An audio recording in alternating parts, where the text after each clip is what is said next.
All right, it is time. In the Jambela, we go into our Eastward campaign. Now, brave heroes tracking a mysterious plant-like life here as they go eastward have found a patch that seemed to inhabit the bodies of wolves and ravens.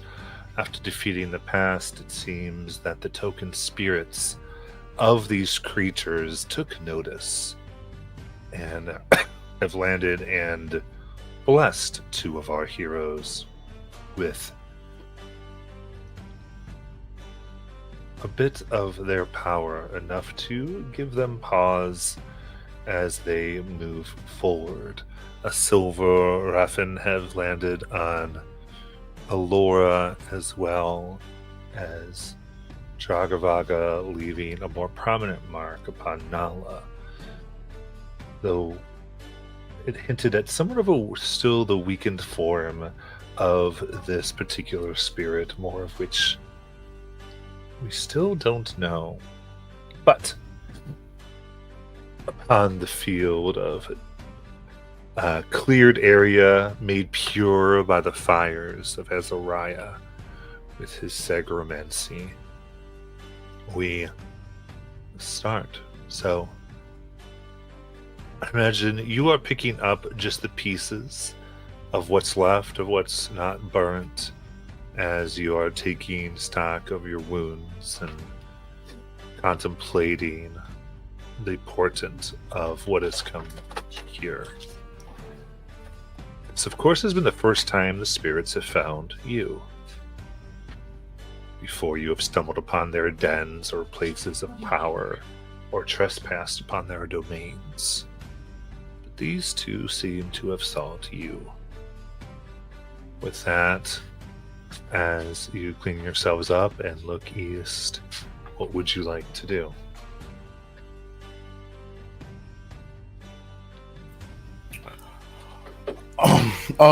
Is it what season is it? I guess what should we expect, especially going up the mountains? Absolutely. Currently, it is later into the fall here. Okay. It kind of came down in the summer, and it's been quite some time as you've been traveling. And so, as you go into fall, meaning that as you are getting closer to the mountains, it is getting a little bit more frigid. The elevation, mostly, even going here eastward. And you're not there quite yet, but even as you're rising, you can sense the elevation rise. Okay. So I think I don't know how everyone happens. I know that a lot of people did previously buy cold weather gear. I don't need it due to different acclimations and natural awareness, and just where I grew up, being naturally resistant to the cold. Um, I look at Alora, someone who, well, this is, obviously we are going to meet, and we've already met an entity that is, this is undead plant, but Alora doesn't strike me as someone who's probably been out in the cold often. So I just look to them. Alora, are you ready to trek up into the mountains? Have you lived up there or been in for long extended periods of time? Well, when you're in the woods hunting wolves, you'd be surprised the areas that they can drag you to. I'm not an expert in the snow, if that's what you're asking, but I can hold my I can hold my own when it comes to the cold if I need to. Well, that's good. And lucky for you, I am almost an expert, I guess I could say. But I think we're going to need your expertise when it comes to attacking, maybe finding out the source of where this plant being thing could come from. True. Well, let's just hope that the snow doesn't cause us much hindrance on that.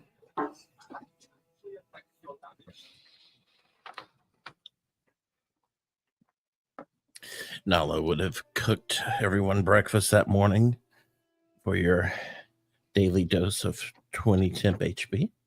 Did we sleep here? I thought we had a short rest. Well, then she cooked something during the short rest.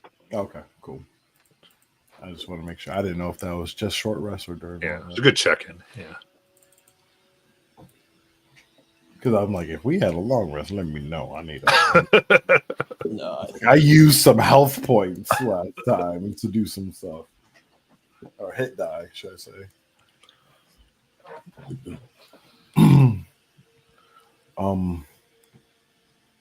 Nala, what do you think about this creature? These creatures that we've stumbled upon. I think that Dragavargar was maybe referring directly to them, as well as that undead plant from the village. So whatever we can learn is helpful, but ultimately we've fought them, we've beaten them. We know that they can be defeated, and we now know their weakness is fire, and I think that will help us. Nala doesn't look at all prepared for the more frigid temperature. She barely wears anything at all. She's barbarian, and she definitely does not have cold weather gear. I feel like some people bought some a while ago. Like some people were like buying snowshoes. I think People, but I didn't. I have snowshoes. I don't have cold. cold weathering gear, but I do have snowshoes. I think you're the only one that has it, because I definitely don't. Yeah, I would Granted, I don't foresee snow slowing me down, but sure, it might be painful if we're out there for long periods without finding caves to build fires for the night. Nonsense. I'm sure we can find something. I guess we'll start, and I'm guessing it's not too late, so I guess we'll continue heading up. And I do have gear for us to go climbing, but if we could find, or I guess just like really just look for foliage, right, and any signs of that. And I think that's probably where we want to head to. I've also got climbing gear, as she holds out her hand with these long talon-like nails. Well, I guess definitely have to rely on you when I fall. So, are you looking more for some type of civilization to possibly trade and try to get some supplies before you make it? Or are you more interested in getting right to the mountain? I guess I'm not opposed to if you guys want to, I don't know if there's a smaller village than the one, northwest or northeast there, but if we want to do that, I'm not opposed, especially like if it is going to be cold up there, and we've had effects of cold in the environment affecting us. So I think it would be prudent to look into that, especially for those that don't have a natural resistance or anything like that. To answer your question, yes, let's go to a village. I'm not excited. I'm sure I've got something else that I need to buy. Okay, perfect. So that's what we're looking for. Some type of civilization. Pardon me. Some type of civilization. Just not a weird guy's like place randomly that is open and then leads to tracks so people know where and then know where they are. Hey. Place is not like that, preferably. We don't know.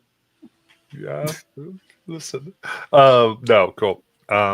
And so so you're not trying to get to the fort or anything like that. You're trying to see if you can find something like It doesn't have to be even on the map, right? I know Right. there's that one Plan. that's northeast, but like I don't, if it's just a smaller village, south of that or whatever. Cool. Speaking of which, are there like traveling caravans in this continent that go from towns to towns? I mean, sometimes there are, yeah. You've run into them. Oh, It's just not. This is more dangerous than any other area okay. in Wildmount. And we So were all, not Wildmount. My gosh, so- Exandria. Let's My see. gosh, Yeah. Oh, Exandria. Oh goodness. this is Were the we- most dangerous area of Exandria. Yeah. is what to think of. So On all the planet. it is like it's more like a small army moves together, if that makes Okay. sense. So it's just that like a person on the road is a little less likely, but that's not to say you guys aren't on the road right now. You're going through right. the We road. took a direct route east, right? Like Yeah. we didn't take the Yeah. road up. And I think we still have our horses with us now that I think about it. I mean, we do, but that's not affecting too much in Okay. general. Yeah, that's the kind of got you in there. Yeah, and of using our fun fiction, we've protected the horses. We don't let swamps eat them. Never ending story. Mm. Too soon. I have no problem. We can change the rules at any time. I'm just Yeah, that's true. That's true. Anyway, okay. So, sounds like you're ready to move from this area yes. that you fought in. Okay. So, tracking your place, realizing that you might not be quite prepared for the elements here, and where you were didn't have any type of supplies for this because they were more in that tropic swamp elevation way down, and just kind of they were never suit people. The only ones they did have was in the scary plant house. So as you make your preparations here, can go ahead and we'll do a group check just to understand how you're traveling, how you might be looking for Okay. things. So each of you can describe what you want to do, and then we'll do your check. I think Nala is going to try to use her new keen sense of smell and hearing. She's smelling for any cooked meats nearby, signs of civilization, listening with her ears for sounds of humanoids, carrying voices, that sort of thing. This is from her gift from being a pup. Yeah. Give me perception check.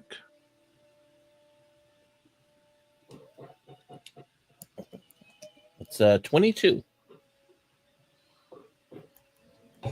Very nice. And Azariah or Laura? Laura would probably be checking the geography, looking at any like signs of disturbances, like between where we're at, like either like a road or disturbances in nature with the grasses or the woods, to see if there's any like obvious tamperings that might lead us to where we might need to go. Nice. Oh, you can give me a survival check.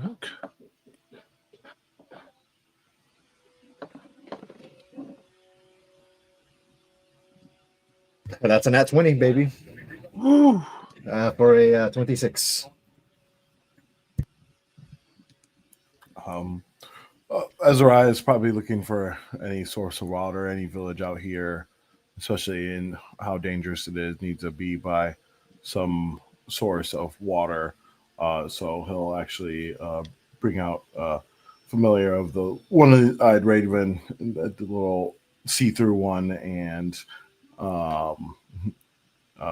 he has it look for any source of water nearby that maybe a village would use to give him a point.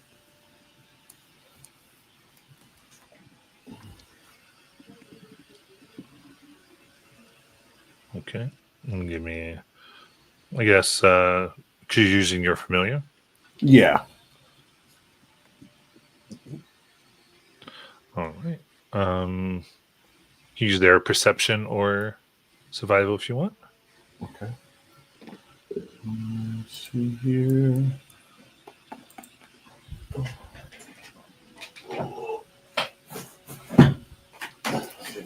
Is going to be.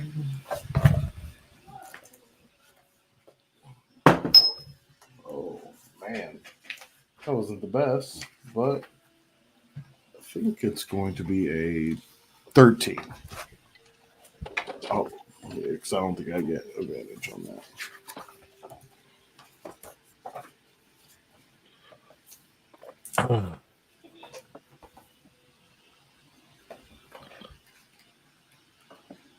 So you got it's 13. 13, yep. So, very good. With that, you begin to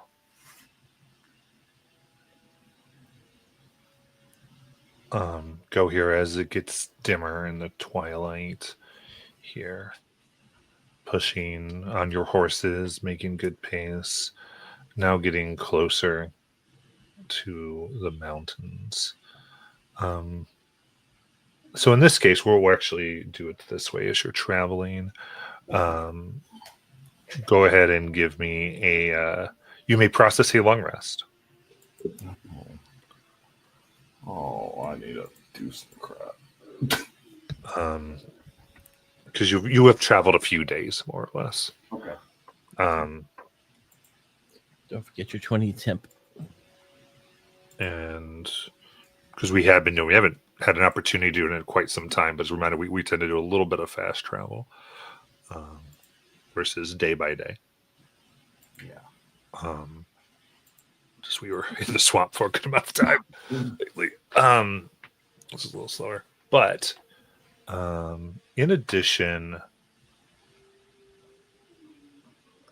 there were dreams that some of you had where it seemed like the plant was calling you, or this entity anyway was calling you, whatever it may be.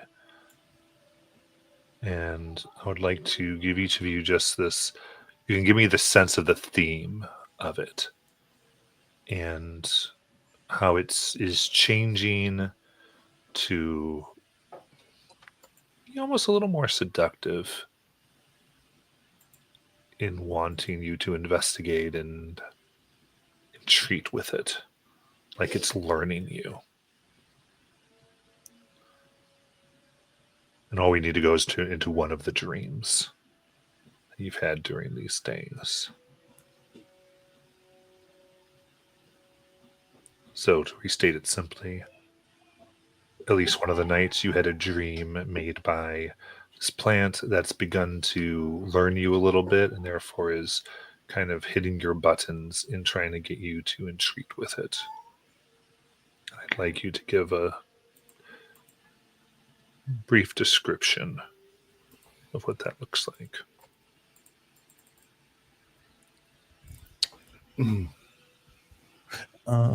Okay. So in other words, the plant wants us to look into the plant. Yeah, it wants to come more for you to come more into being a little less hostile, right? It's drawing you in. Okay. All right.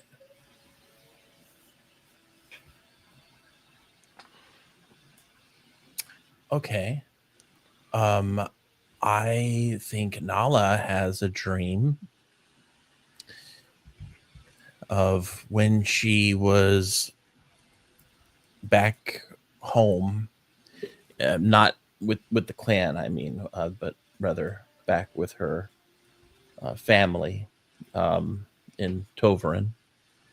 And she's like just doing what she usually would do, where she would pack up things in the back, and she notices in the dream that her parents both have a like almost like a corsage or a lapel of this plant on them, like that it's associating with her parents this feeling of protection and warmth and family. And she starts to notice it more and more in her dreams.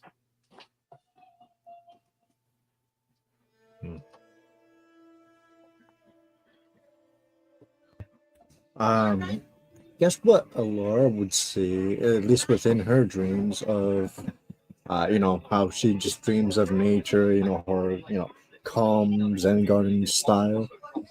Uh, I believe what she would see in this moment is the corruption and the witherness of nature and this disease that's just like corrupting the land that she once knew, seeing that it's just unnatural, that it doesn't belong there. uh, I believe it started to change into something on in her eyes, like in her dreams of the woods, for instance. They would be you know have withered and decayed trees all over, but in some reason, in almost like a pillar in the middle of nowhere and covered by all these withered trees, is like a bright pink rose that seems to resonate with her a bit, enough to, upon further inspection, seeing that it's not just a lone flower, but a field of flowers, slowly changing the withered trees into these flowers.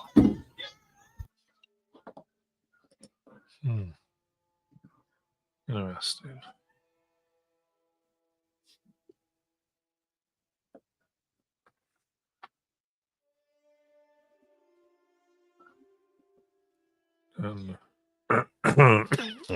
Oh, I was muted, of course.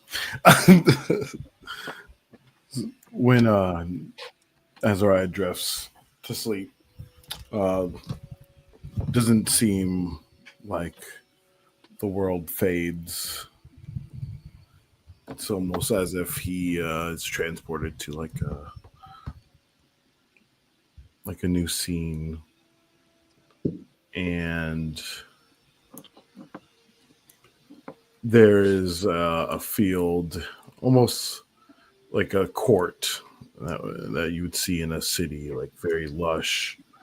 And there's like benches and like there's stone and cobble paths throughout, and people are walking, and someone's playing on a table with two chairs facing each other. In the middle is a table of a traditional game that would be played in this area. And there he sees a person who has a bright smile. It's very inviting, green eyes, very like warm features, yet their hair is completely like blonde, platinum blonde, almost white. And in the background, he sees mountains that aren't rocky. They're snow-capped, and they're lush, and they're overgrown. And he sits down, and this person offers to play this game. And he feels comfortable. He feels like he was meant to do this. But as he does, it seems like the background, the mountain, the green in this background, covering the mountains, seem to pulse gently with deep green light. He doesn't know if it glows or not, but he looks back, and the person's smiling at him, and the face isn't the same face he saw before. It's his mother smiling. And I reach out and green vine starts to crawl down her sleeve towards her fingertips as I reach out.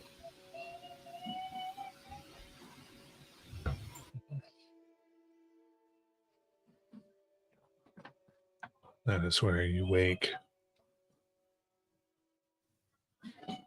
And you travel now. It's colder.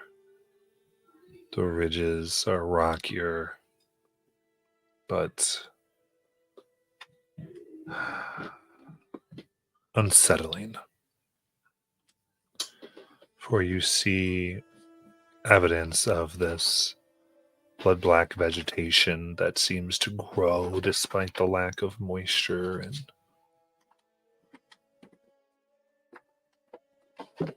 warmth. Digging in even to the rock, large roots that seem to come out. No discernible pattern, it seems, as you follow, they suddenly come to nothing. And then, as snow-dusted wind pushes across the ridge you are coming on, very low, still just getting into this island, you spot flickers of red and orange. Not firelight, but woven banners catching the sun. A half circle of low-slung wagons crests a shallow valley, ringed around a central pit of white hot coals that barely smoke. People bustle here, not many, maybe a dozen, but they move with an easy grace, wind-bitten faces smiling beneath bare, full hoods. A few children chase each other over snow-packed cloth, and somewhere nearby, a flute whines like a glacier bird at dusk. One of them raises a hand, not in warning or fear like the towns you visited, but welcome. This wiry old woman with silver braids calls out, the mountain sees you. You should see it back before it swallows you.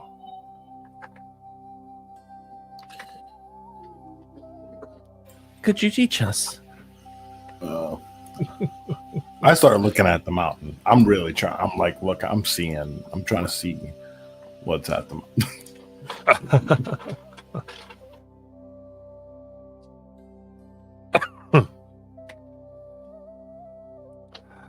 Say, this is eager to learn. Of course. Come, travelers. You are called. Oh, why would you be coming? The Ventrunga welcome you. Ventrunga. The who? The Venture Hunger? The Ventrunga. Right. I will put that in the private chat for you. Aw, come on, I wanted to see how they spelled it. Yay, another word we can probably not pronounce. That is the theme of this campaign. Vetrunga? Let's So we go. Yes. Vetrunga. I almost got it spelled right. Yeah. All right. Ventrunga. Nala will follow and, obviously wave back and follow her. As she does, there's a light glow of a few horns. And with that, people wave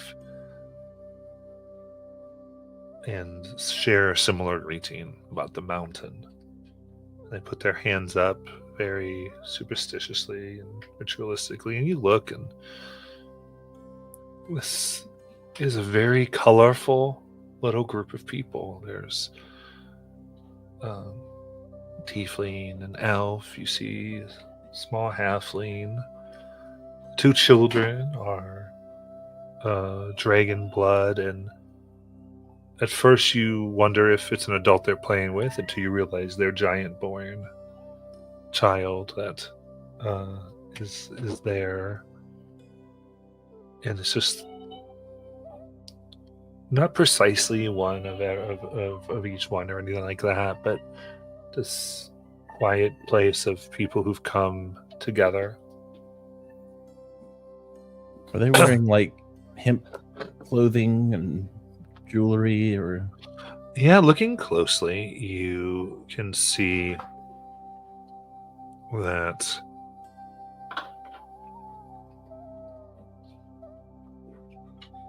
I kind of get the vibe of a commune of some sort.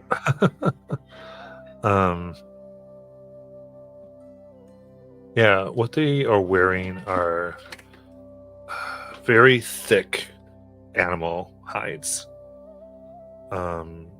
These what on the outside have like what look like these really small scales with thick furs.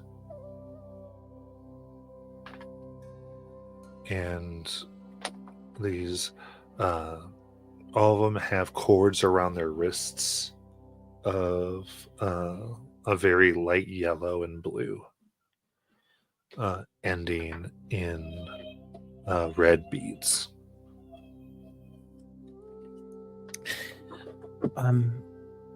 My name is Nala.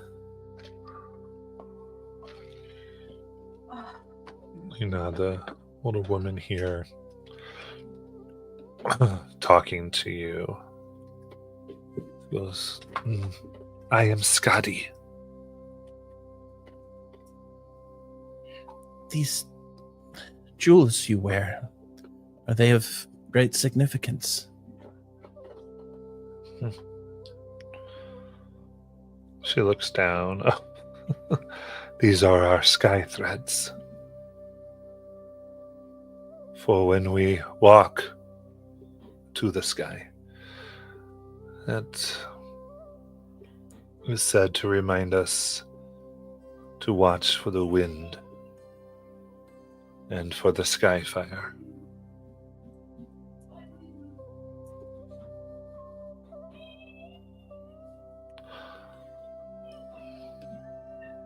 Come. And as you kind of sit here, a few people gather and they sit you where there's this hearty stew that you are there that seem to it's thick and kind of creamy and a strong taste of garlic. And what a few of you, given your outdoors, nature would recognize as a type of trout. This is very good. Can I have seconds? Eat well, travelers. Of course, Nala and Elora and Azura. I'm kind of assuming you told you their names. Oh, yeah. This is totally fine. Is this a Fae campaign?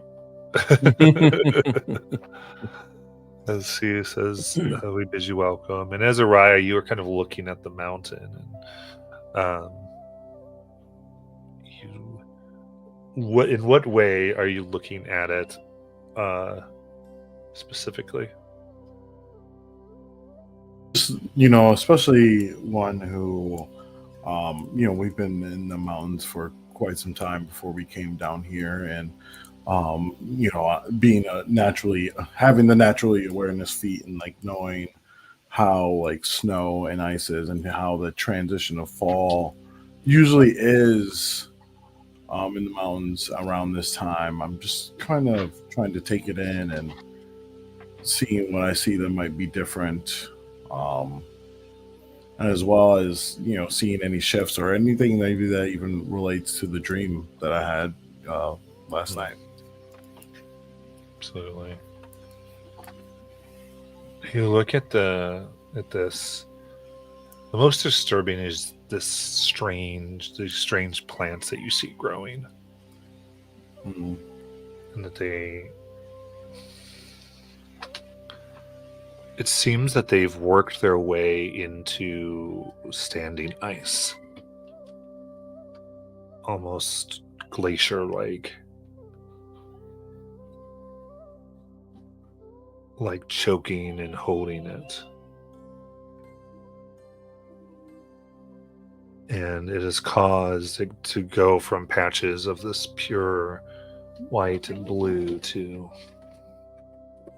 these darker purples that almost look sick.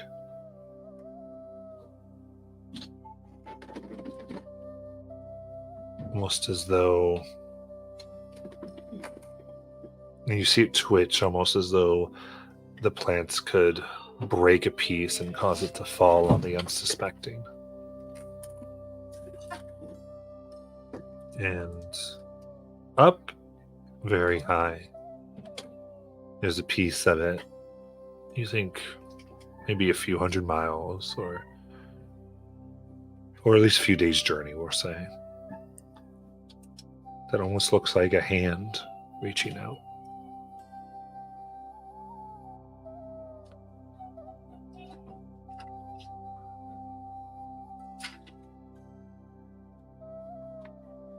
Scotty, how long have your people been in this area?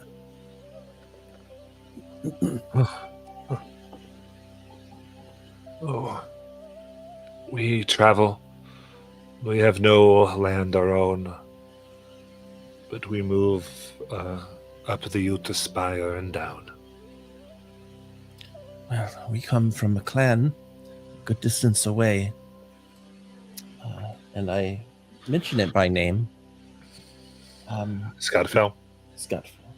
Wait, what? Skullville? No, Skullville? Schofield was the older one. Nebuheim is the new one.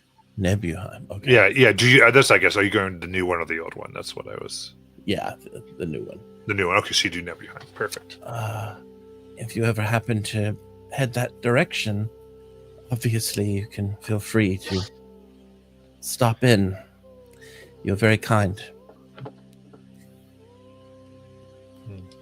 May I ask, as the temperature here is quite frigid,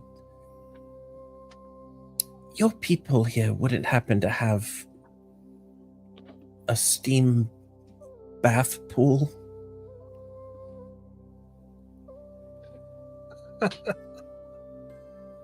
Steam. Was Heated rocks. We place them in water and it warms up the water for a decent warm bath. yeah, the water has been scarce, but we do have we can make a steam place. We have she starts to shout out, break out the steam hut.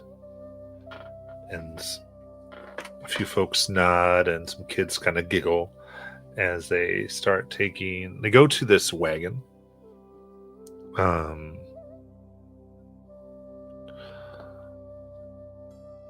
And you can see here upon the wagon, it's made with this kind of strange looking glass. It kind of shimmers with these faint internal striations, given the impression of like frozen lightning that cover the outer area of this. And with that, other than that, you can see this folded bone wood and these etches of runes within it. And they go in. They begin to take out wood and bone and start to build what looks like this little hut. Fires are begin harvested with coals and to create almost like this little sauna. We would be very open to trading with you. Our own travels are going to take us high into the mountains. And as you can probably tell by look of me, this is the only clothing I have, so I'm probably not going to last long in that weather.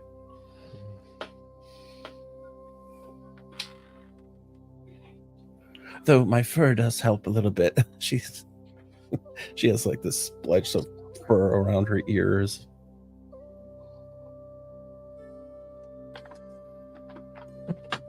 And she kind of laughs. She goes, "Of course. Yes.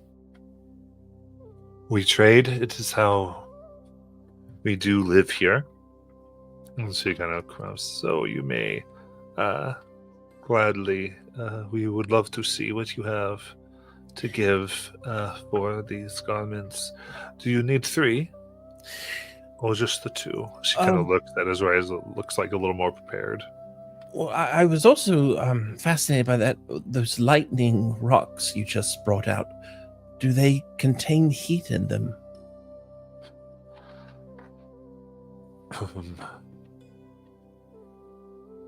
Laughs. No. I suppose they provide some protection and are moldable. You can harvest. We find them in the deep ice of the glacier.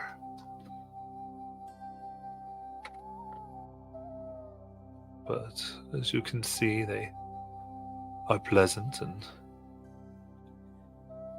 to be used for homes, for our wagons, what we need.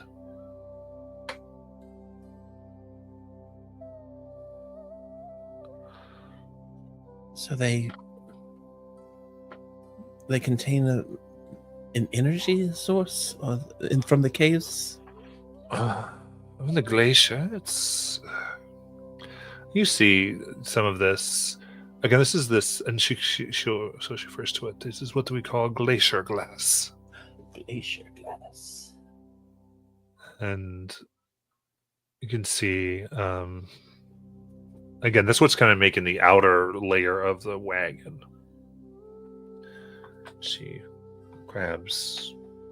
goes in and grabs a section, and you can see there's like 3 samples, and the colors range from this pale aquamarine to a deep storm gray. And see that you hold a piece. You go, see there, and as you grab it, it's cool to the touch. And as it touches your skin, there's like this faint glow about it. Little, almost lightning arcs of purple begin to shine in it.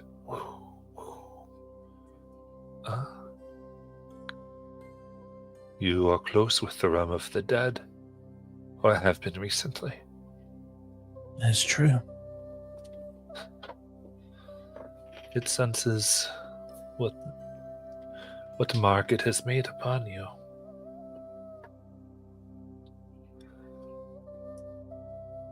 You'll find it is strong as most steel, but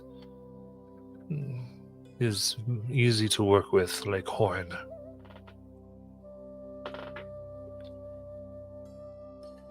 You build utensils and equipment out of this. Almost when it needs to be strong and do its job. It is, I suppose, she looks at what you have. See, this one's a little darker. She goes, that is deep glass. It's rarer. It depends on what we need. You can make it into lenses, mirrors. We mostly use it to gaze into ourselves. It reveals much about us, like a mirror that shows your soul, so that you can apply your work to improving it.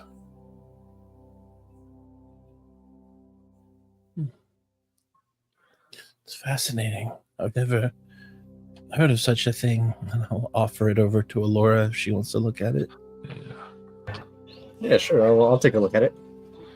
Very cool. And I was going to say, I really would love the other two to push in. Yep, I'm trying to bring him in. I know you are. I know you are. I just wanted to echo that. Yeah, so you you look at it, and I think as it touches you, and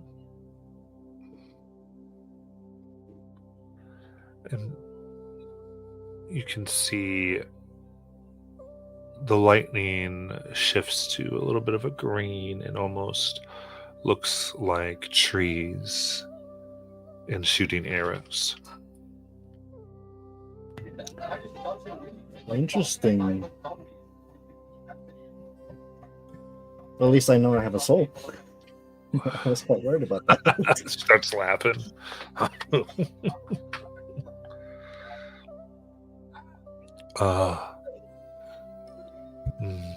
Our mystics call it the bone of Ishval.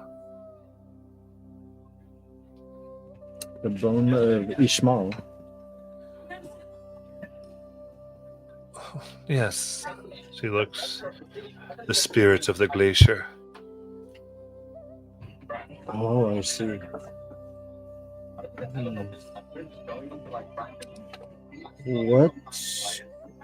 What purpose would this mirror show us besides the fact that we have a soul and that we have been close or have been in contact with death?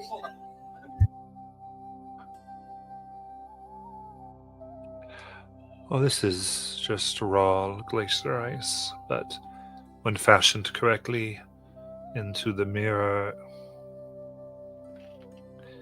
it shows all types of things. It can show you your violent self, your dark desire that you are justifying without need or cause. It best shows what stands against the spirit of this world. And it counteracts the harmony of Ysera, the place where monsters roam and people live,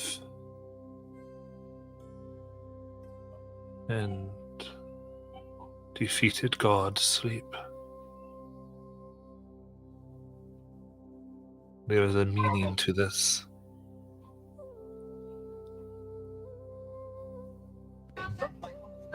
That's interesting.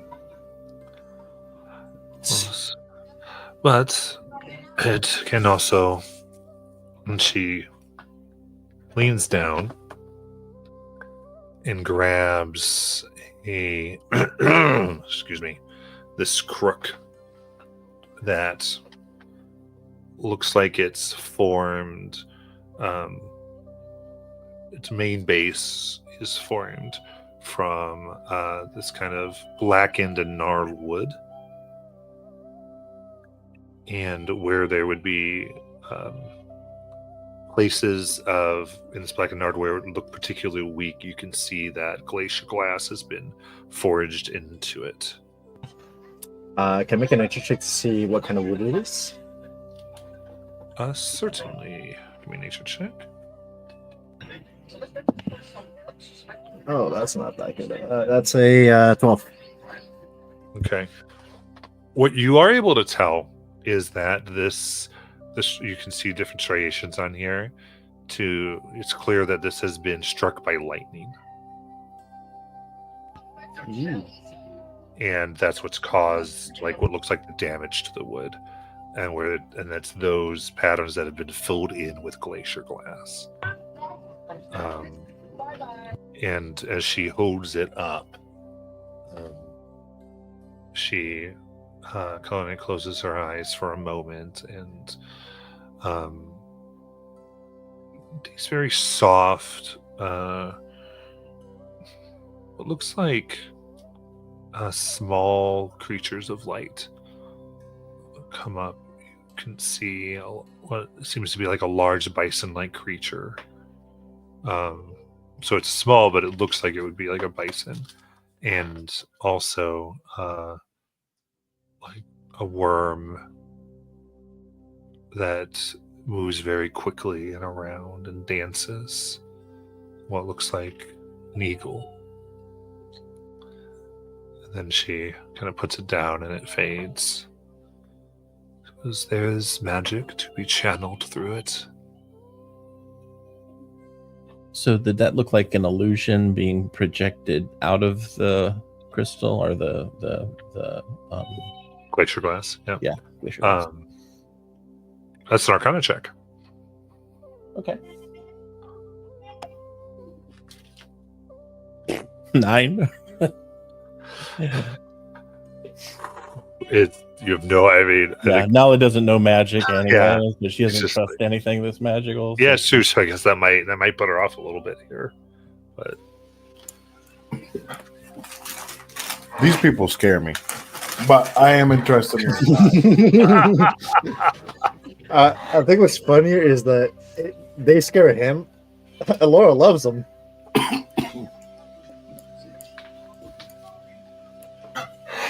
oh, what's Azariah trying to do? Besides making sure no one's slipping anything into our tea, I will observe the glacier glass because, as someone who's been in the snow and ice, like, is this something, and, lived in the islands up north, is this anything I've seen before? I think looking, you have not. This is nothing. This doesn't seem to go. So in Scottfell, the everything never seemed to have the winter. It was perpetually spring, always growing, always beautiful. It was protected by the magics that were there before they were destroyed. In your home before Scottfell, it's more. You've seen glacier, but nothing like this. Definitely not naturally occurring. No. It's not normal.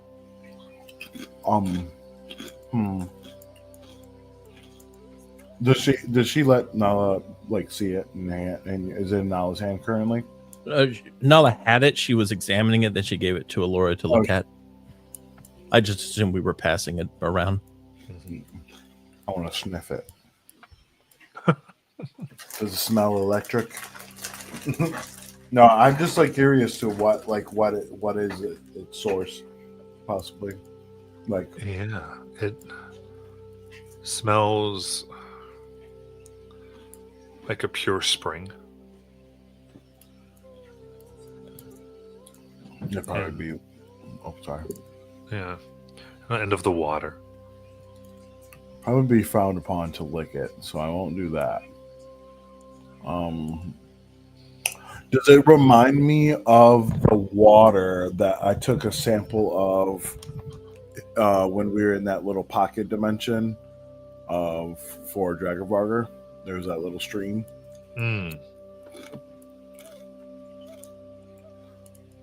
Okay.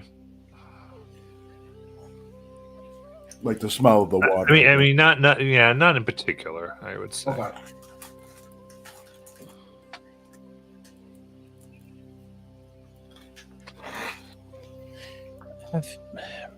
Have you ever heard of something called raffinement?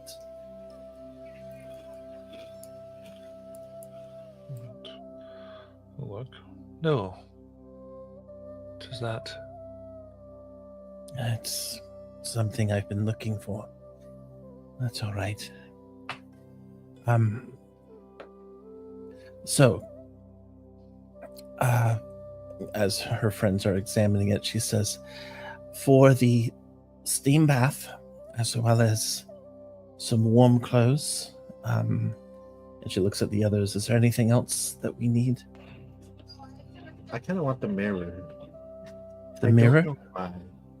Okay, Why? and the mirror. Anything else, Azariah?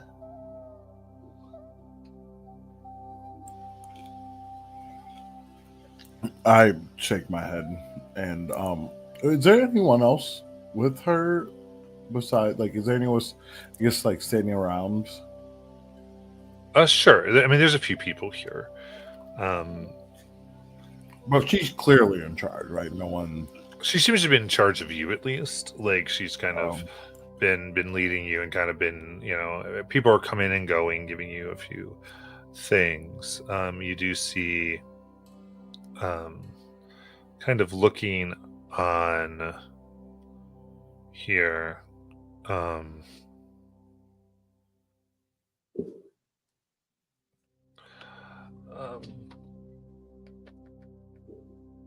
There is a older gentleman, not as old as she is, that just sort of is like seeming like looks like they're also kind of telling people what to do. That just keeps an eye out here.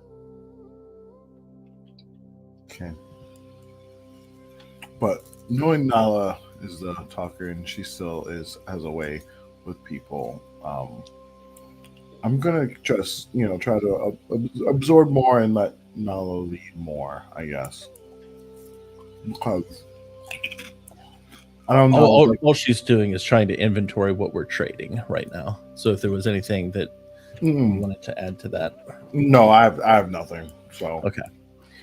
But yeah, that's why I shook my head. But I guess like I'm the introduction was just so odd, especially because like if they seem to like worship the mountains or whatever, and this is like I can see like an obvious blight like on the mountain. It's just kind of weird to me, and they haven't mentioned it yet. Yeah, Where yeah, and I think as you're looking at it, we can kind of. Sorry, if you can finish actually. No, you're fine. And it's just like whereas like the Dragavar mentioning it, and that like it's just so interesting how these people who like live right here. But anyways, yeah. So looking here a little bit, and I think I was looking for more cues as everyone was investigating.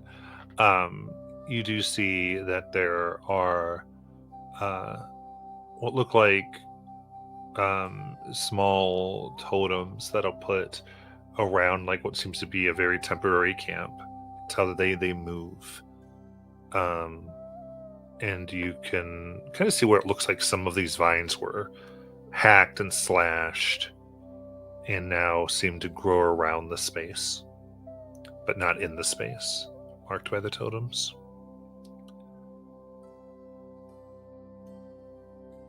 And as you look around, I think Azariah, this man who is looking around,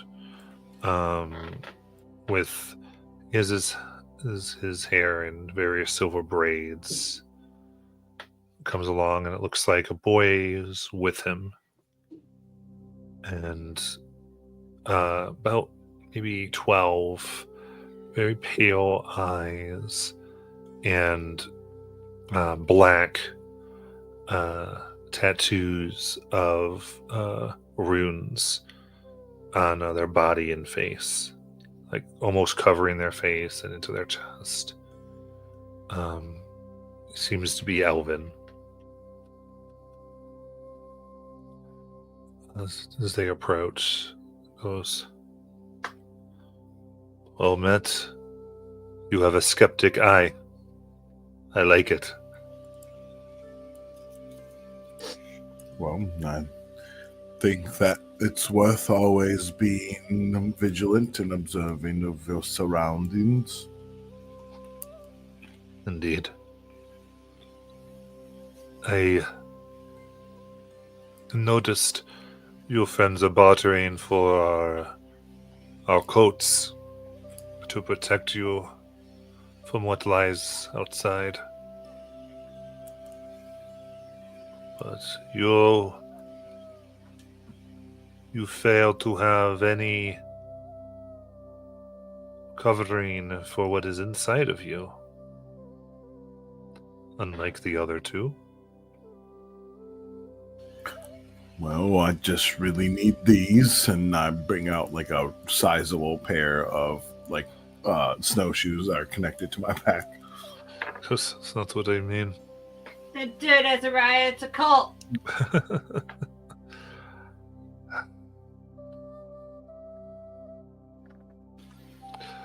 And he kind of points to the woman you were talking to there, and Mhm. was Skadi. She told us people would be coming today. The people she's been telling me about since I was a child. About when the glacier would come under growth. A growth that is not seen in mountains, but only forests. That would try to poison the water that flows to all of Isira.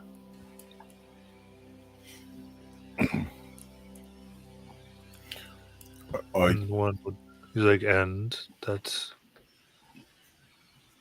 4 would come. She thinks you are those 4.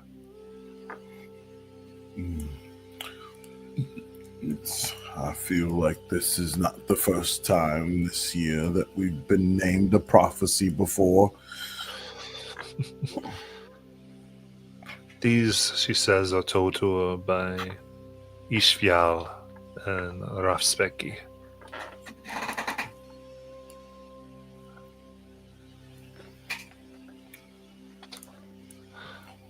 I say this because we have heard that we are to offer guidance to any who come from the outside, seeking to find them. And points to the glacier.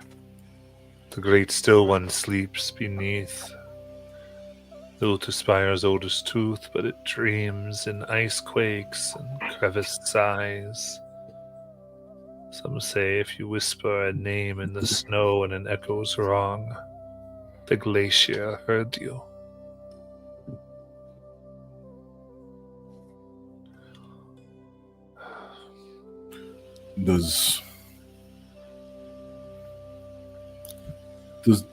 Did the mountain used to speak to you? I know she alluded to it seeing people, but did it used to speak and maybe doesn't speak anymore? The whispers grew faint, and now do not come.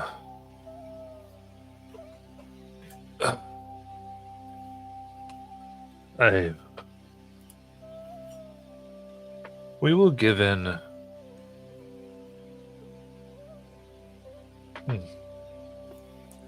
We cannot heal her, but maybe you can.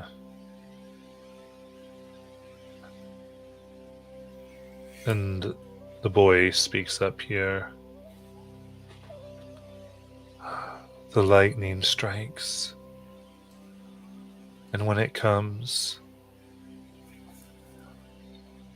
the vines burn red. The smoke poisons the sky above. Speaky is not happy, but we cannot help. How aware are we of the dreams we had?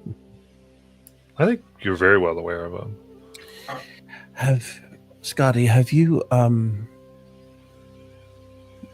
we're not just talking to Scotty now. We're I'm sorry. Yeah, so yeah. I was thinking, yeah, this is the he. That's where I walked away a little bit. Oh, I'm sorry. I just Never felt like mind. there was no worries. I saw that you had gone to the best restroom and came Yeah, back. you're good. You're good. You're good. We totally understand. And so, It was like a boy and No, and boy, I remember that. Yeah. gentleman. Yeah, came up.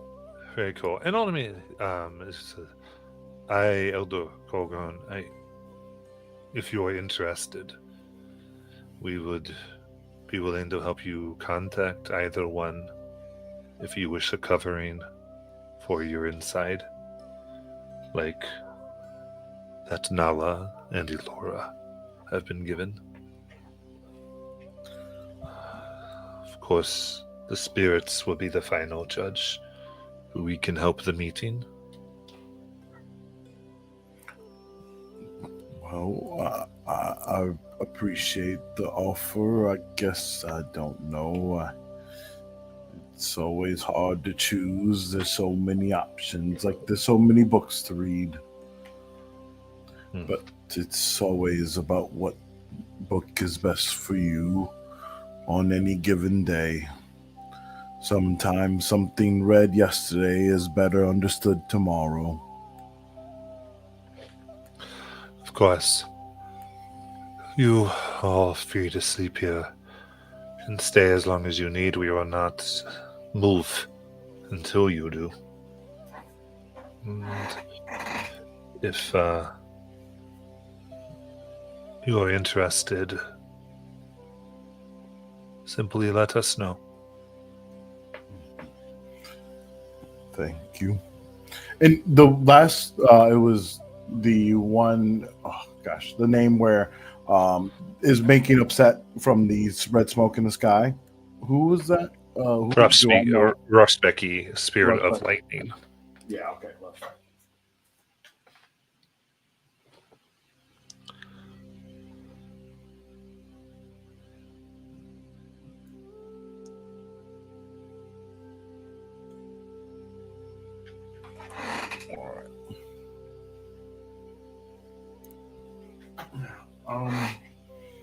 I think being more at ease and knowing that we have at least a place to stay for the night.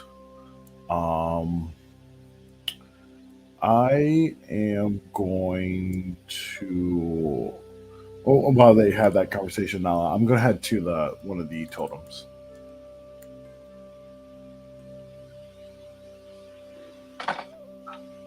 One of the totems? You're walking up to one of the totems. Yeah. Yeah, sorry. Yeah. You can see that this one seems to be of Ishvial that has it's like carved again from this glacier glass almost to look like ice, like a glacier, but within it is almost a face of nearly reptilian of teeth. Like sharp. And it gives off, as you approach, it gives off a slight glow. Has a crimson hue that it seems to adopt.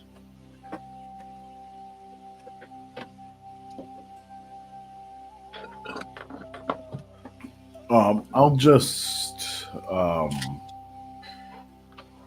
knowing what, I guess, hardships, just in the mountain and something associated maybe with mountains and glaciers and that aspect of that frozen, because when I think of glaciers, I don't think of just ice. It's like a snapshot of time as well.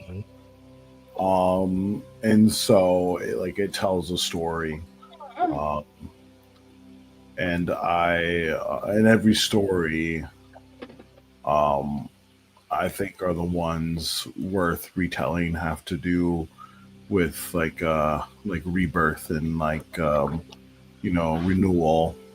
So what I'm going to actually do is just kneel down there and in the ground and just with just a simple tool, maybe the dagger for my pack, and just using the pommel is just etching the rune for rebirth at the foot of it. Okay. Yeah. You can do that. And as kind of there you find that it accepts the etching very well for the strength that it has. The inscription comes through easy. Even such that you'd also kind of pick up that even a weapon forged from this could be ruined very quickly, as opposed to something more of metal. Cool. Symbol of the rebirth there, and it's roiling, and as you do, the rune just glows slightly, and hear low rumbling of ice cracking and within the glacier far off up the mountain.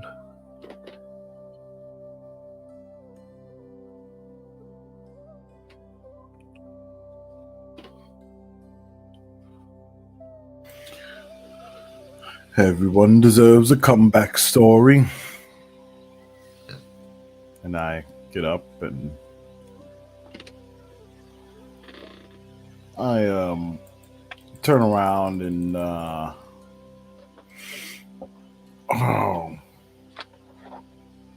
shoot. And it's not, and maybe now you can check me if I'm wrong, Jackie. Respecki is the one that we have stuck in the jar right now. The jar is definitely whatever that nasty spirit was that we. But he was like a thing of lightning. He's not the spirit of lightning, is he? I don't remember. I'd have to check through all my notes to know that. No, he wasn't like the one. Like Okay. he was associated with lightning and storms. Because my note taker journal extension on Google officially died. We Okay, finally might have stopped been- having powder outages. Don't piss off Cord again. It might have been Juliana. Wait, because Gregorius is the guy we made the deal with, Yeah. Mm-hmm. and I remember him telling us about a dryad named Juliana, Yeah. and that's why I was assuming it was possibly the same person. But I don't know if we had any more information other than that. No, yeah, I don't think it was. Yeah, Juliana was the person that they were kind of in wrath over Yeah. dying. Because the creature really didn't have a name that you were battling, Yeah. though. I mean, though that is a connection that could be made, and you did have to release it somewhere, and there were mountains, and that is certainly a thread that can be pulled here. We should have released it in that stomach. I I didn't think about it till after, though. I was like, "Oh, perfect." No, I don't see. I don't know about that though, because I'm like, I don't. That could like go one way or another. You know what I mean? Oh, yeah.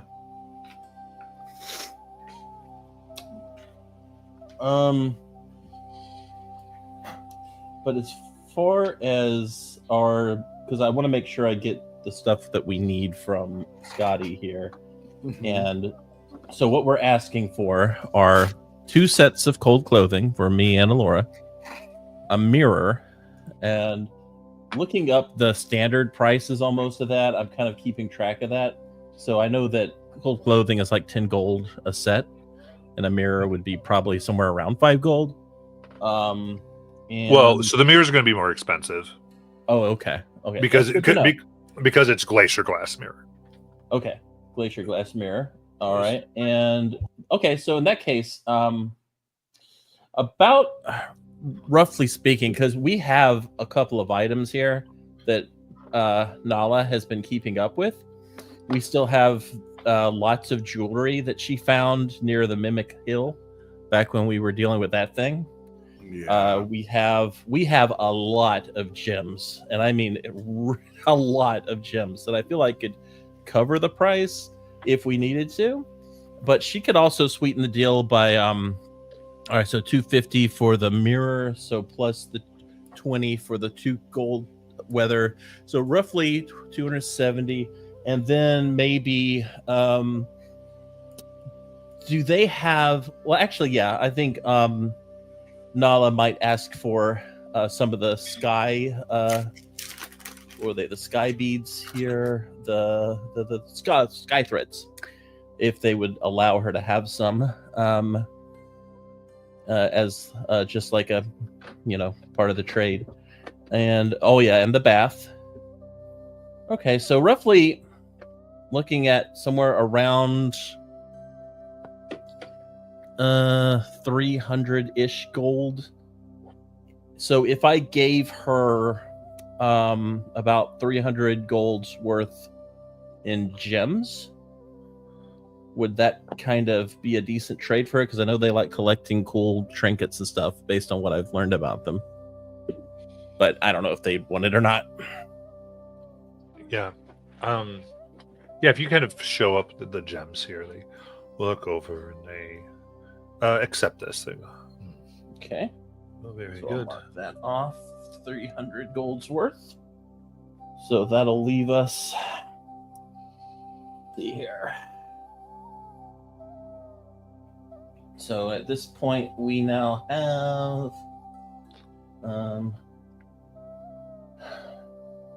Oh, here we go. Okay. So at this point, we have 14,700 in gold. In 14,700 gold's worth of gems left, plus the 24 gold's worth of jewelry that we still have on us. Yay!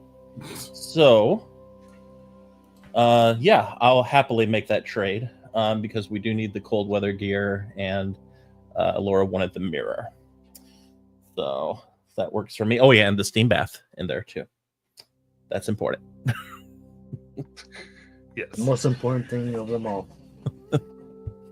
So I'm going to go ahead and add cold weather gear. What's the description for the glacier glass mirror?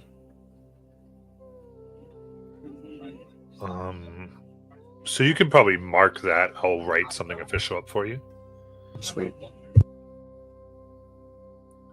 All right.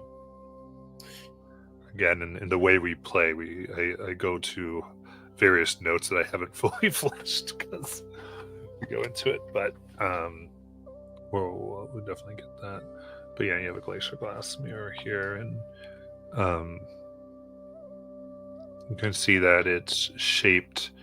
This seems to be like a hand mirror, because what they have, they're nomadic, right? So it's small in size, but made so that you hold the whole thing in the palm of your hand. So like not a handle or anything like that,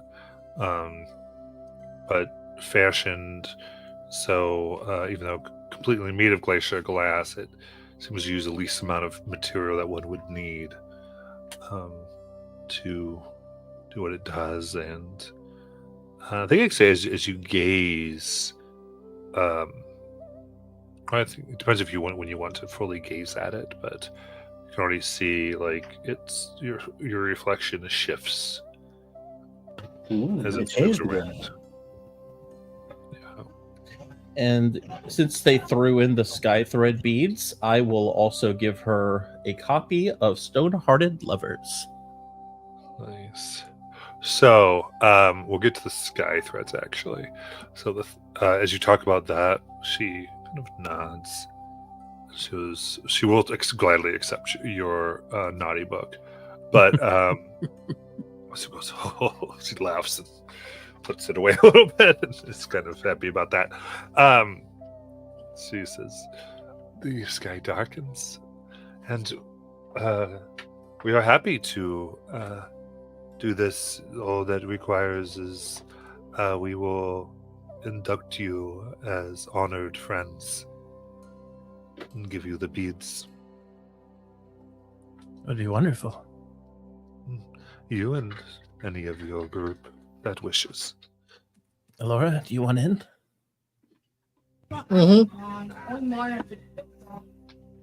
Maybe Azariah will. He sometimes is grumpy, though. He doesn't trust people easily. He meets nice people and immediately assumes the worst. Books are easier to read than people. Azariah, would you like to be inducted? I think they're friendly enough to be friends with them in official terms. If One they of us. need a ceremony, I guess I can't begrudge tradition.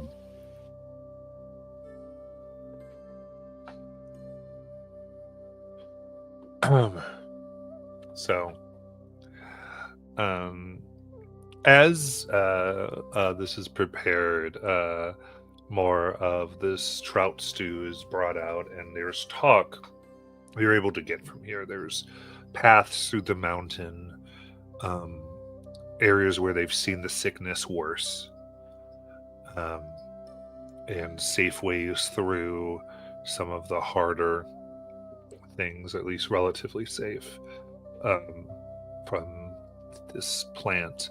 You kind of get some of the routes that they take and harvest, even though their supply of glacier and much as what they hunt. They talk about animals becoming scarce and having to move because of this, trying to stay ahead, and even more that Scotty here has been one of the major forces keeping him here as long, and few of them look a bit hungry because of it, like worried. Food seems a little on the short end, but still much is brought out, and you can investigate any of that more if y'all want talking.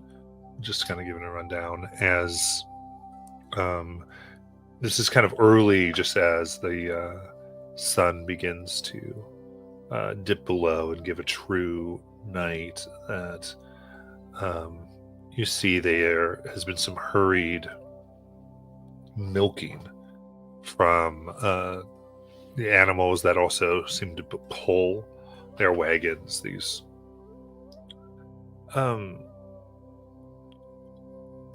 they have scales, but are very bovine at the same time. Large horns, almost like scaled oxen in a sense. Instead of hooves, they do have hooves on their rear end. They have claws on their back, but hooves in the front.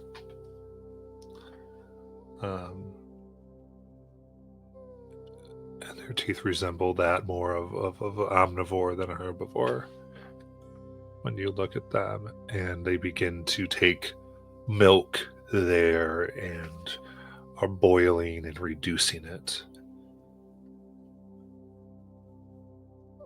They take what appears to be some of the lightning struck wood that they've collected, pieces, and burn in the fire and take the ash and begin mixing it in so that it turns this dark gray, and put all of you up in front near the fire and begin to lather it on her faces marking you, and runes of, and Ezra, you'd be able to meet. I'm assuming Ezra was like, what rune is this? You can see it's a rune of protection. Okay. And it seems to be specifically one having to do with like the herd or family. Mm.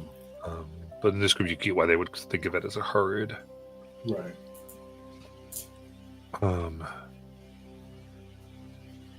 And it's mostly about there is warmth from the terrible frost within the herd or within the family. Is kind of the base of the rune. Right. And they mark face and shoulders like this. And here, Corgan, the one speaking with you, simply says, within the clan and within our friends, we bear and expose our vulnerable selves, referring to that you bared your skin here. But it is that exposure that protects us from what hunts and would see us frozen in the mountains.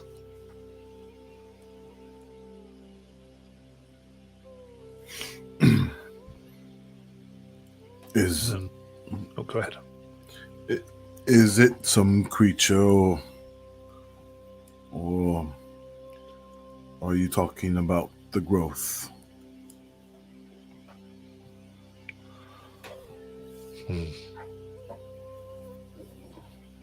I speak of all the danger that is up there, that the winds, the storms, and that which follows paths of hunger and evil. And you kind of get here, it's more of like this omnipresent blessing that he's saying. And they hold up the fires, and you can feel it dry, and as it does, it kind of sticks and leaves this substance on you, and this can be brushed off. It's not permanent, but as this finishes, those from the story are like close friends now. There's this cheer. The kids run up and try to hug. The two try to hug the group of you all at once. Yeah! And there's a beating of drums, and the flutes that too are made of the glacier glass begin to sing, and the trout stew is passed around, and it is like the small party atmosphere among this group of under 20 as they dance and celebrate this. And this very small blessing will give each of you your advantage on the next saving throw you have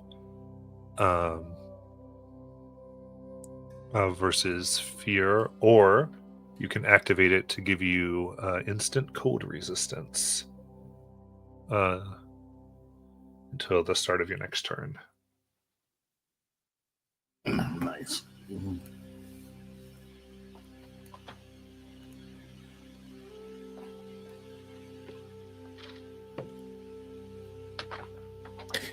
Nala will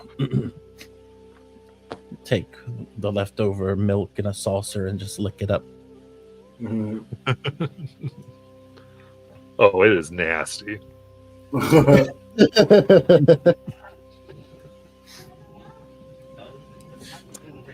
I think everyone looks at you like, ugh. Who knows? Maybe she likes it, and we just don't.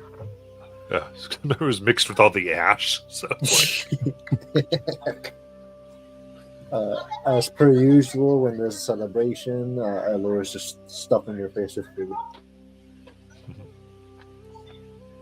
Nala will play her harp.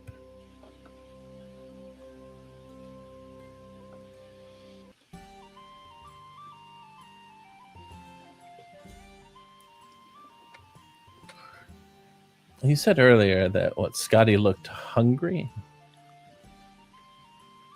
oh, they all look a little hungry. Well, I mean, not right now because they're eating a lot, but because of this kind of happy feast. But they had been rationing, Have you had trouble hunting? and was indeed the choking growth sucks the life of everything it touches. We found ruined goat and even some of the bigger creatures, that which bore through ice and rock.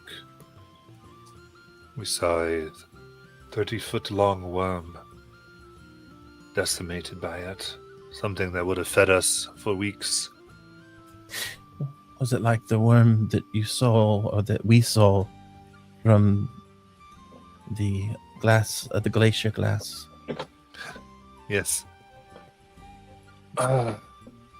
She laughs. She goes, the last one we destroyed, I dried some of the meat for us. What I showed you showed the spirits that reside.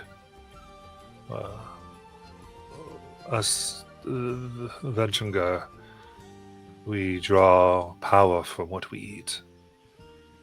It takes a long time to learn. But we teach from the very young when they first understand to pull the spirit that remains in the meat of our kills. So, if I understand correctly, you're unable to leave and unable to find food if you stay. She laughs. No, we've been waiting for you. Oh, We'll now hopefully find a place where the vines have not touched. But I told them my stories that which grows within forests will come to the mountain, will come to our home and choke. But its roots are in blood and darkness, not of the natural world. And then those called will come, those who've proven to be champions and have walked the lands of the dead. they're cattle. Does it look like the horns have been broken off? No. Something she said earlier has her a little confused. Scotty had mentioned that when she was talking about the glacier glass, that it was the strongest steel and easy to work with, like horn, which made me think they did some type of crafting with horns. Do I see any evidence of that in the camp here? Yeah, there's probably various pieces where they've used horn to make things. Okay. In fact, the specifically the wagon where the glacier glass is held together in a horn frame. Okay. And Vetrungar, does that translate into anything that Nala would be aware of?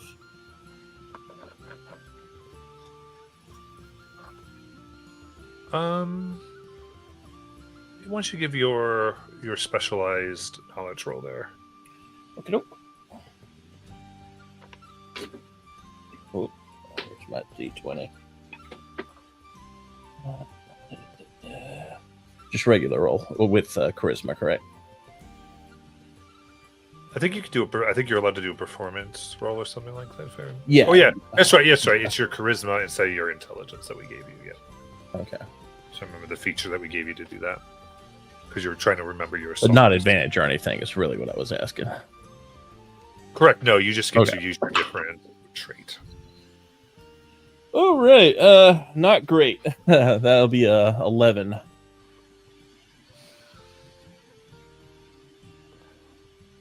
Well, it's not terrible either, now that I think about it. Yeah.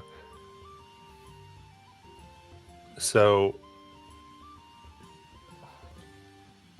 Yeah, I think in the songs, a kind of a brief refrain comes to you. You know there's more to it, but you just remember like just one piece of threads that stitch mountain to cloud.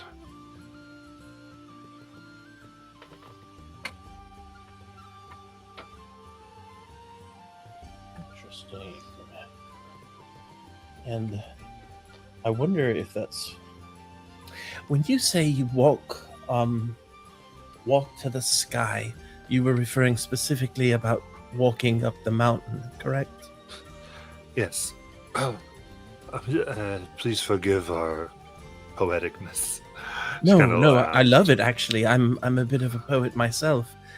I love to spar words of poetry and come up with new refrains. You also mentioned to watch for the wind, and as I was thinking of that, the way you would visibly see the wind is through nature itself, maybe through grass or the clouds or through other natural patterns. The invisible made visible. She kind of nods, as kind of like is in for your point. Well, I remember an old song, and I can't quite put a finger to it, but it reminded me of it, of threads that stitch mountain to cloud. And ever since you've mentioned these sky thread beads, and that's been replaying in my mind. Yep. Give me a persuasion check. Okay. I'm going to use my feature for this.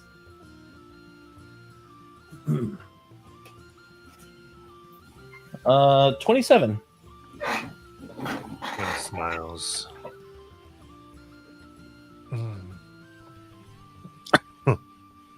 Yes, she goes. I didn't realize it had made it far outside of this peaks. No wonder there are those who have left our people and those who come. We sing it to our children, are very young, and they feed off the milk of their mother.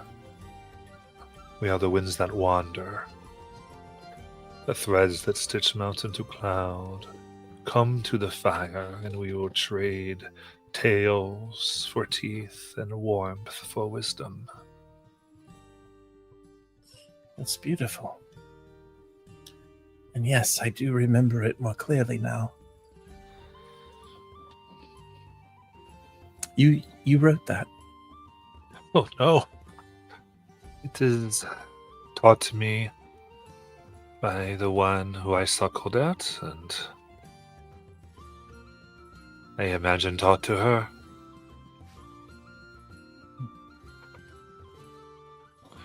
We have long put here, we have tales of titans trapped in the mountain, of Ishra himself engulfing one.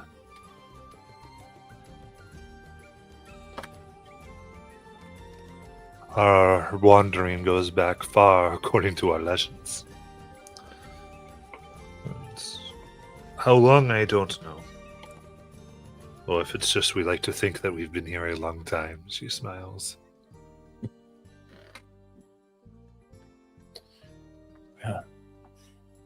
I think Nala will give that some thought as she will go to get her steam bath on. Yes. And, yeah. Gotta bring a hot tub into every game. Of course, she goes in. I think as you go, she just goes, no, the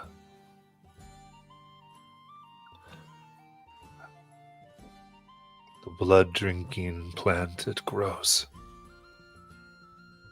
It grows strong. As you go and steam.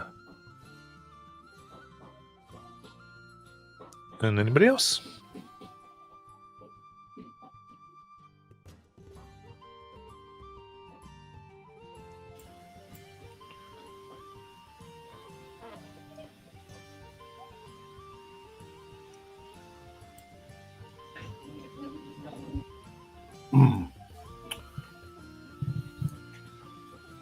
Sorry, I was reading a little bit here of one of my skills, but I am going to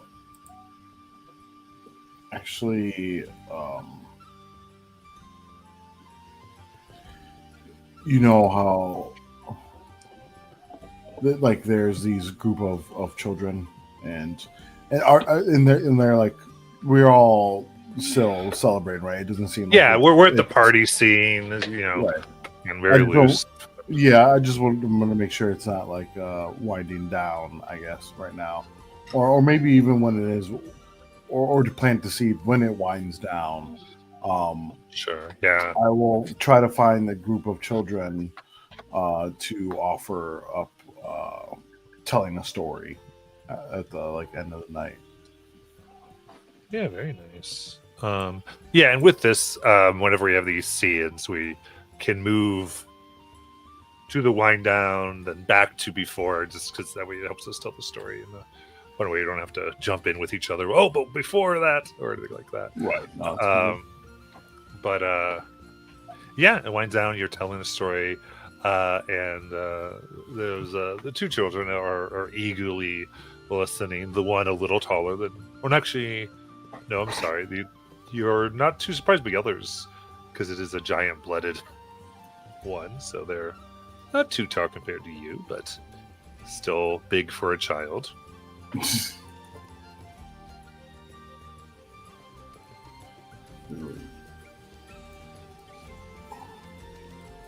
Okay. So I guess since I'm doing that now, I'll just get them all together, and I tell them of a story that my grandmother used to tell me. It's actually kind of funny because like everything, she's the one that taught me like how to she gave me like how to study magic and how to grow and reap and sow in the earth and tend to the farm, and and so the story is related to farming and I guess growth in general. And he's goes, once long ago there was a little vine named Corey who lived at the bottom of a dark, quiet forest. Every day, though, the plants whispered, "Grow down, Corey, into the earth. That's where the safe things are." But Corey was curious. Corey had heard about something called Sky, a great blue nothing full of lights and birds and loud, beautiful danger.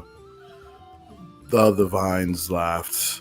"Sky is for the birds. We are for roots." But Corey didn't listen. So one night, while the moon was watching, Corey grew a tiny shoot up toward the light, and the forest grumbled. The ground shook. "Don't," they warned. "Up is uncertain."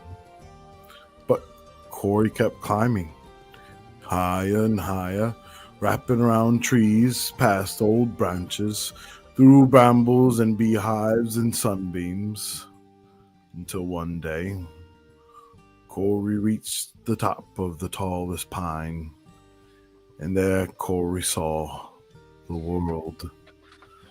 Mountains with snow crowns and rivers that ran like silver threads, stars that blinked like curious eyes. And when Corey looked down, she wasn't just a vine anymore. She was a bridge, a way for the next curious thing to climb.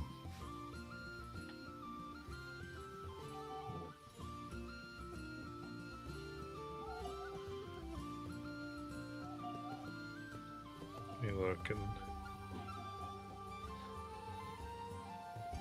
they look very vaguely horrified. And you see Elder Krung over here, and he whispers in your ear, and so he kind of tell them the moral: they will never sleep. Oh, it's okay to grow different. Sometimes the ones who reach for the sky becomes the ones who help others see it. Just because others don't believe it doesn't mean you can't show others the truth of the infinite possibilities. And they kind of they kind of look, and they do understand when one says, even at one's own expense. Yes. And they reach into their pockets and throw these what look like these 2-inch teeth that they've put different patterns into, and kind of each place one at your feet. Thank you, Teller. Kind of bow. Thank you, and I pick up the teeth, and I'm like, what custom is this? And then they quickly hug you. Ah! Thanks.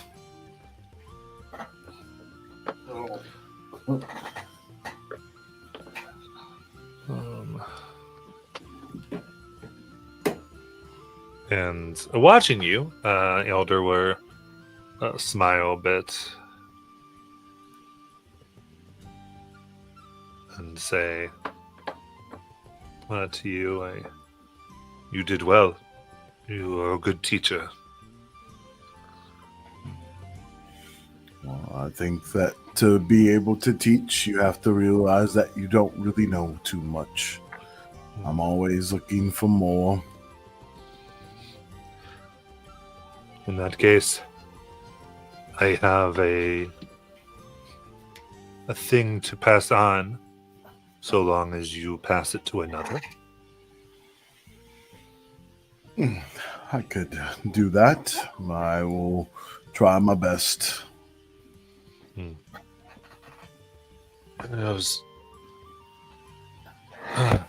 was given to me to learn, which I have, then give to another to learn and pass at such a time that they have. It would be good to nurture that spirit of giving knowledge and hope to others. And with this, takes out this what looks like what you would recognize because you faced them, of this fisher worm hide.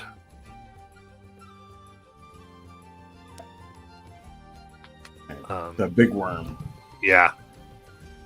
And so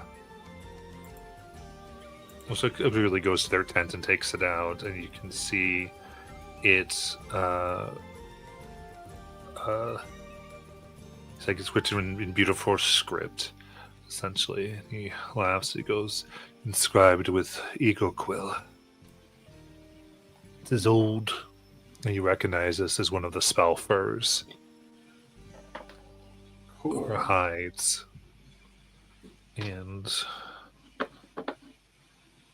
this is for Melfa's quickened class. Okay. But you can put the. I can I'm probably find going it. to put it in the Discord here. Oh, yeah. you got it. Okay, cool. I was like, I have no problem finding it if you just tell me the sauce. Yeah. Ultimately, this allows you in 10 minutes to teach a concept to people, Oh, cool. including a spell they can use for a certain amount of time. Oh, nice. I'll give you the details how it all works here. Again, his idea is that you would, as I said, learn it and pass it on is his tradition. But whoever Azariah falls on that is up to Azariah. Right. And this is something too that I'm guessing works in the similar way that like the skin scrolls did. This is a skin scroll. Yeah, basically a hide scroll, which would basically is you can attune to them and then use them as though you know the spell. Right. Ultimately, if you don't want to copy them.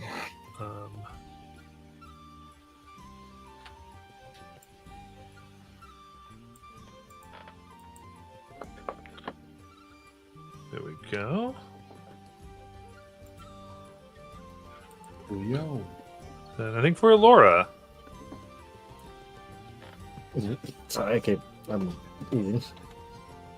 I know. Ah!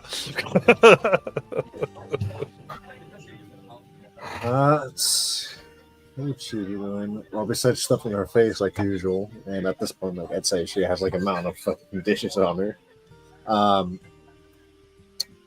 Anything. She'd probably be just wandering around, learning everything about these nomads. Since the way she's thinking is that she respects these people to the same extent as her own companions, but more so since they're more or less just like her, living day by day with the bounty of the wilds and such.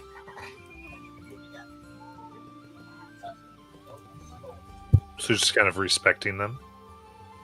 Yeah, respecting them, going around like listening in, like learning anything she can about them.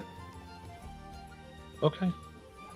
Yeah, you hear some of the same stories. The excuse me, the bits that they are learning and laughing, and they're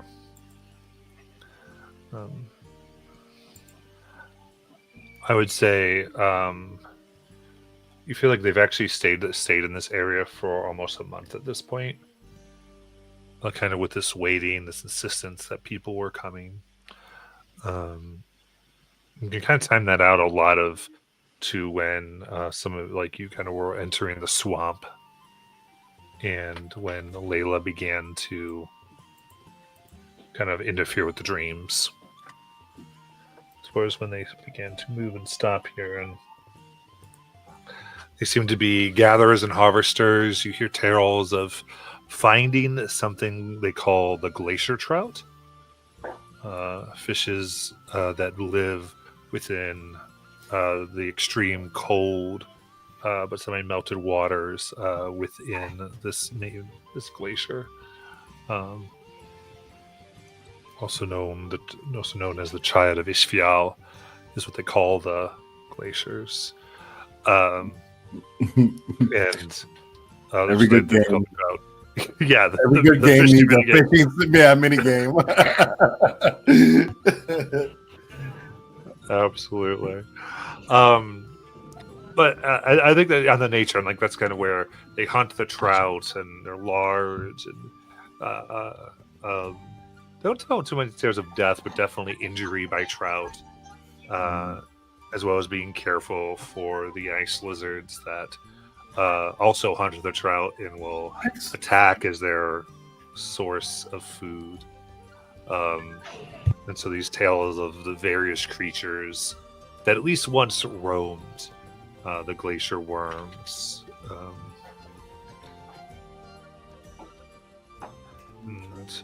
All their stories very much relate to the glacier. And and of the storms above.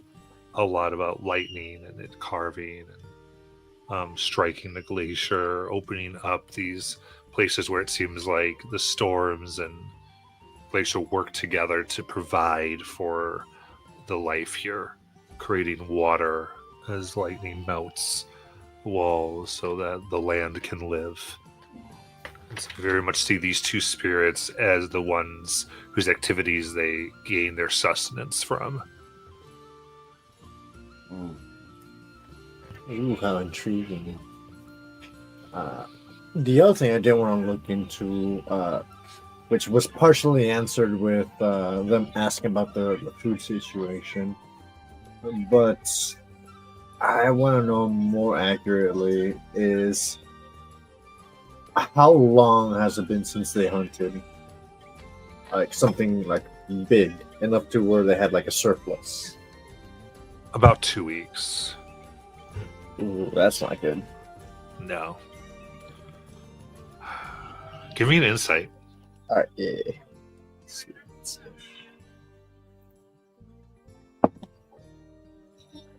Okay, that's not bad.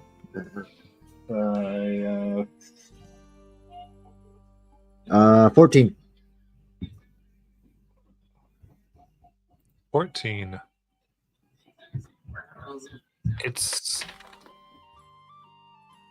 I would say it's among the older folk here that you can see this. But they seem to be the seasoned ones, the ones who've traveled very long and are most aware.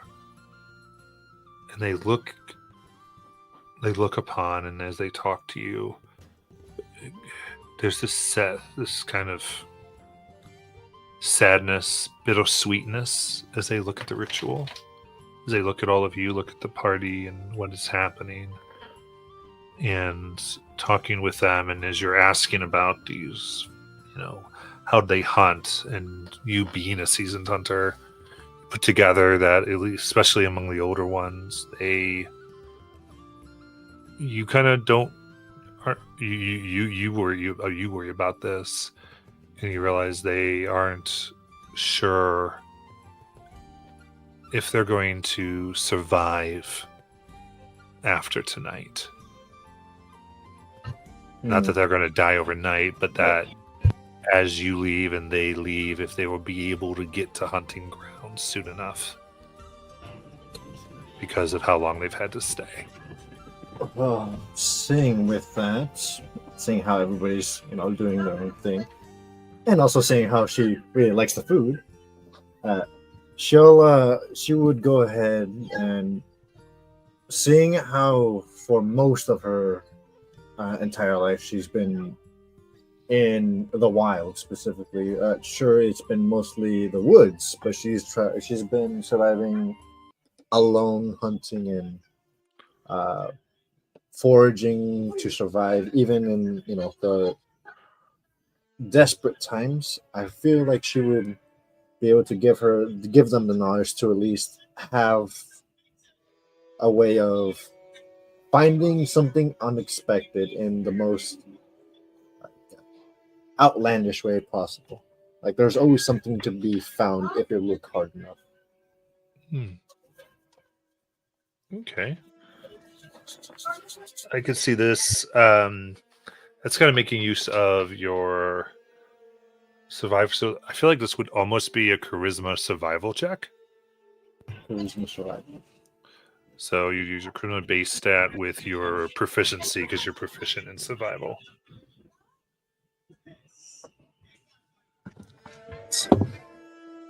Okay, that's a pretty good roll.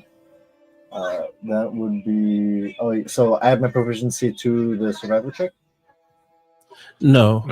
What you're going to do is add your charisma ability score if it's +1, +2, +3. Oh, shit. And then add your proficiency to that if you're proficient in survival. Yeah, to the D20 roll. I hate you, Matt. You and I both know that I have the worst charisma in this entire team with that -3. It's still a pretty good roll. That's just gonna be a +1 to that. That's gonna be a let's see, 20. No, that's actually gonna be just a dirty 20. Okay. Yeah. So I kind of love this scene here because you're not good at encouragement because you're charisma. You're not quite good at this, but your heart has been moved and you're doing your best and understanding that while they need to know things, but they know stuff. They've been here. So it's really presentation.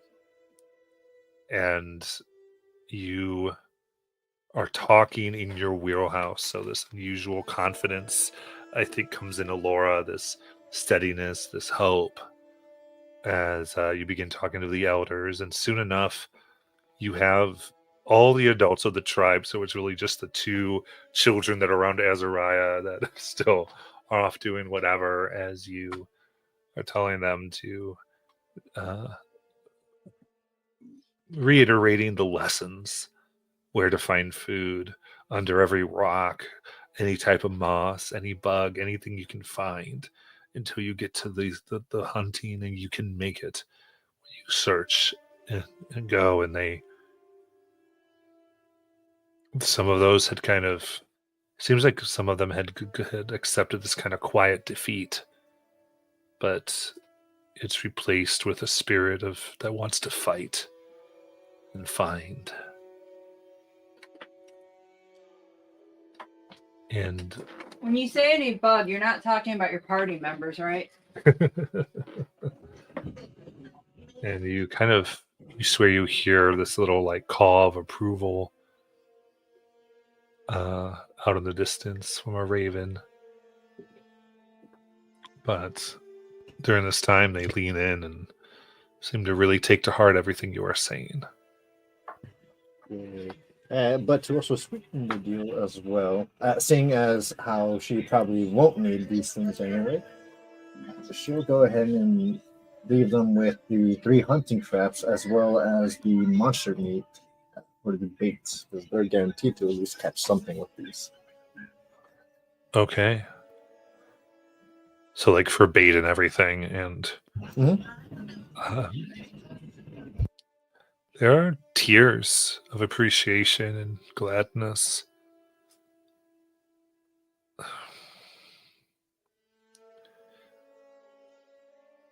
As Udgen speaks, I thought we'd mostly be gifting you, but you have given us I think, the best gift. You have outdone us, Elora. And gives her attempts to give her a very big hug. Strong. A 3-patter. Yeah, she'll go ahead and accept it. But she'll also respond, nonsense. This is just help and advice from one hunter to another. After all, we both live in these dire circumstances. We have to make the most of what we have to do and pass it on. Otherwise, we'd be no better than... she smirks as she'll look at them and say, the fools in those lush and comfortable cities. They do not know the true struggles of living here in the wild like we do. That makes us stronger.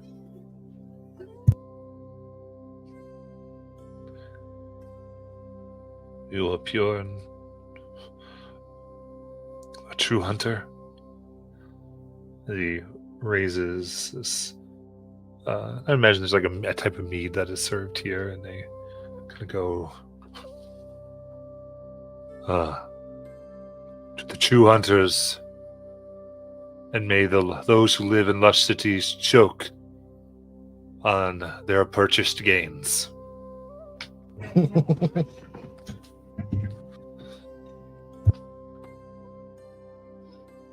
The toast is had. Anything else anybody would like to do? Well, I don't know if anybody had joined Nala. If not, So I say, is anyone steaming with Nala? well, I was talking about the tribe here or whatever. Oh, the tribe. Okay. Yeah. So it sounds like Azariah's going to be in there. Is that okay, Jackie?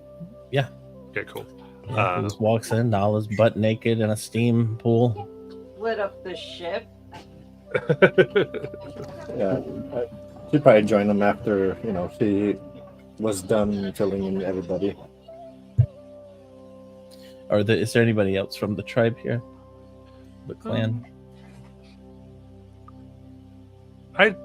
They probably, if you invited, like, kind of made an official, "Hey, come on in, we want to share this," they would. Well, yeah. But It was, until then, they wouldn't. So, in other words, if you wanted to have a 3-person private, you could right now. That's not what a 3-person's called. I broke the beat. I broke the night. But they can come in. Yeah, a few of them might be in here steaming if you've kind of made it very open.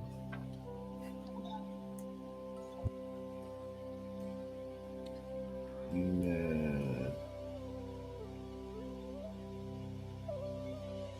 You know, I had a pool much like this one in Tovaran.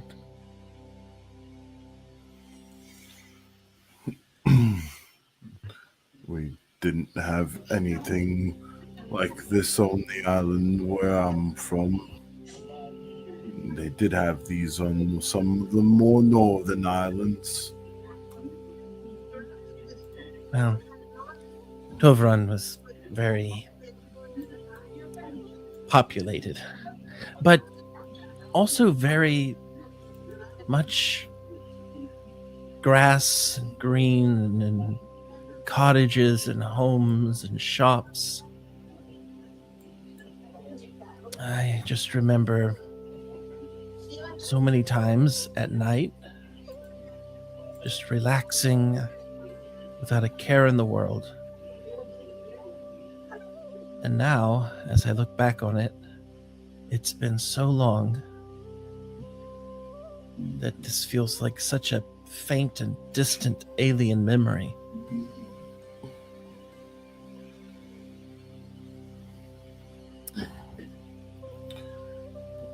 Well, go ahead.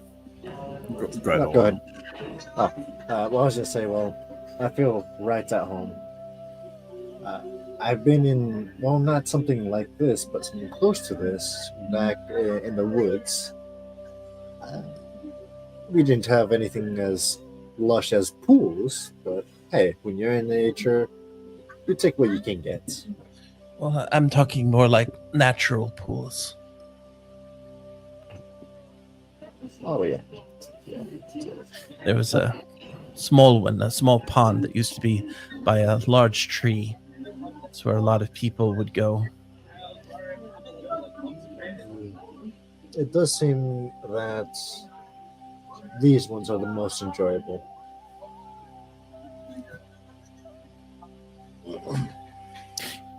You know, I was engaged then. Really? Was those good? Do you still have fond memories of those times outside the pools? I barely remember anything at all. And yet, as I'm sitting here, it's like I'm back there.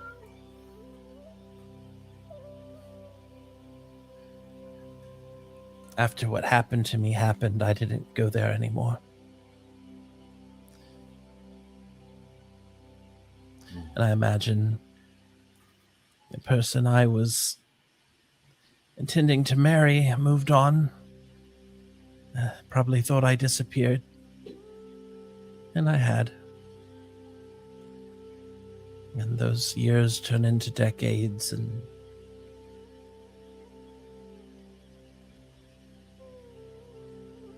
but it is nice to take a moment and do something relaxing.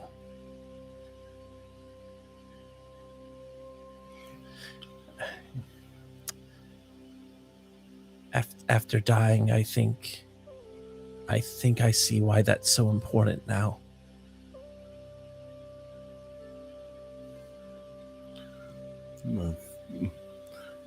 You do make quite a point there. Sometimes it's good to take everything slow.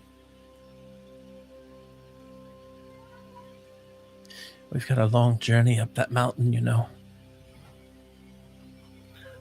I'm looking forward to it, actually. Same here. I want to help these people more than, more than I can manage.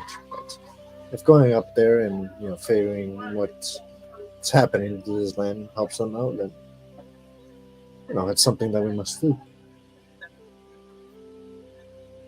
For both our sakes. And for Dragavaga.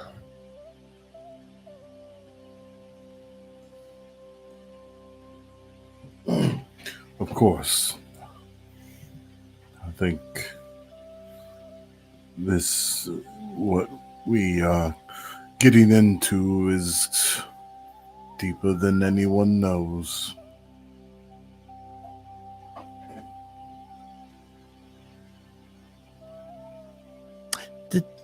What did the giants where you're from do to relax? I can recall what the mountain giants would do, but I don't know anything about where you come from, other than what you've told me.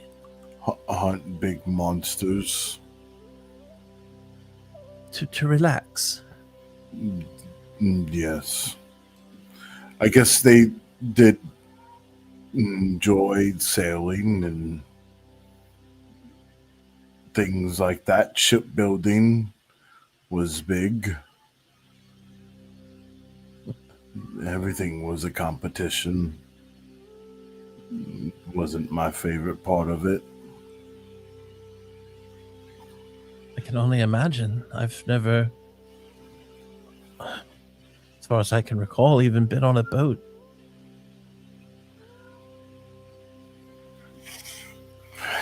I've been on a few. I think anything having to do with water is a good time. I was going to mention how it's funny how many different ways there are to enjoy water with friends. Agreed. Have you ever taken a ship, Alora? I personally no. I typically, as I mentioned before, I stay away from cities, so I don't know much about them. I personally, I prefer hard work over else. I prefer swimming if I can and need to.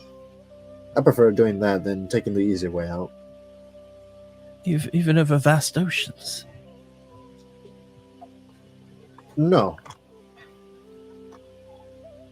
Well, I'll have to show you Toveron sometime. You might like it.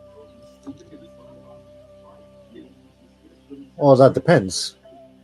Do they have good food? From what I remember, it was the best food I've ever had in my life. Then maybe I will like it someday. Maybe we'll find some mountain giants up on these mountains. I sort of miss them.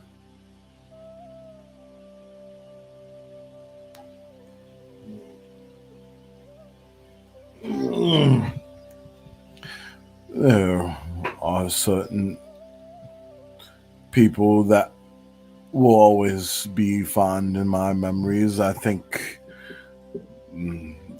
while my father was a hard ass, most people were like my grandmother. Kind and sweet and nurturing. Like your stepmother as well, Ezra. She's nice. I don't. While I do respect her, and considering that she is carrying my little brother, I think though I considered her maybe a friend more than a stepmother. It's not like I've lived in her home or something. Well, when we get back, I look forward to seeing how the children have been doing under her care. I'm almost afraid that they're all going to be stronger than I am. Oh, they can guarantee it. They'll have been working their muscles.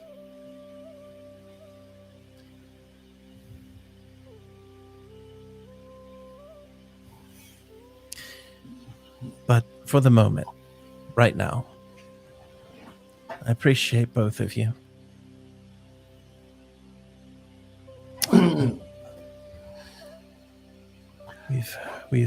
We've had a lot of people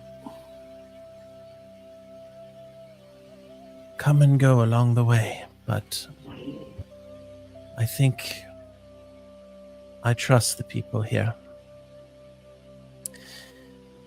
And I think we'll be fine going up that mountain. Well, I already knew that you trusted Alora when you saw her. You didn't even ask to see her belly button. That's true. I didn't. I'm sorry, what? Have you never heard the belly button song, Alora? No. Oh, dear. Well, if you ever go to, oh dear, what's the name of that city that starts with an S again? Sionis. Sionis. If you ever go to Sionis, ask them to play it for you. I wrote it, but it was how we once found a particularly nasty person who was a bit of a shapeshifter. Well, actually, I don't even know if they were nasty now that I think about it. I think they were just misunderstood.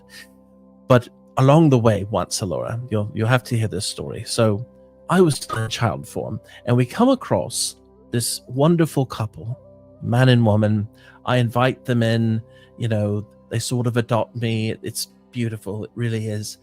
And then it turns out they don't have belly buttons. But not only that, they turn into wolves. And it turns out that if you don't have a belly button, you can turn into a wolf. But not just any wolf, not a friendly wolf, like a really mean wolf. In fact, they almost killed, well, they did kill Sprout. Now that I think about it, the original Sprout.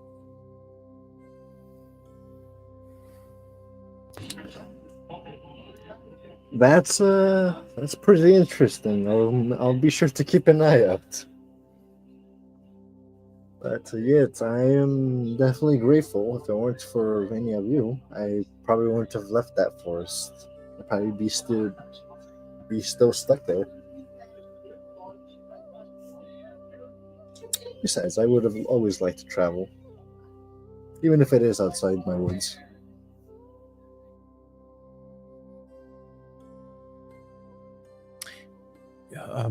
Azariah and I both lived in another clan that had an overlook of a giant dragon skull that, well, we were run out of that home. Oh, I mean, hopefully there's the possibility that it can be saved and more people can reside there and not have to worry about their next meals or enduring a cold winter.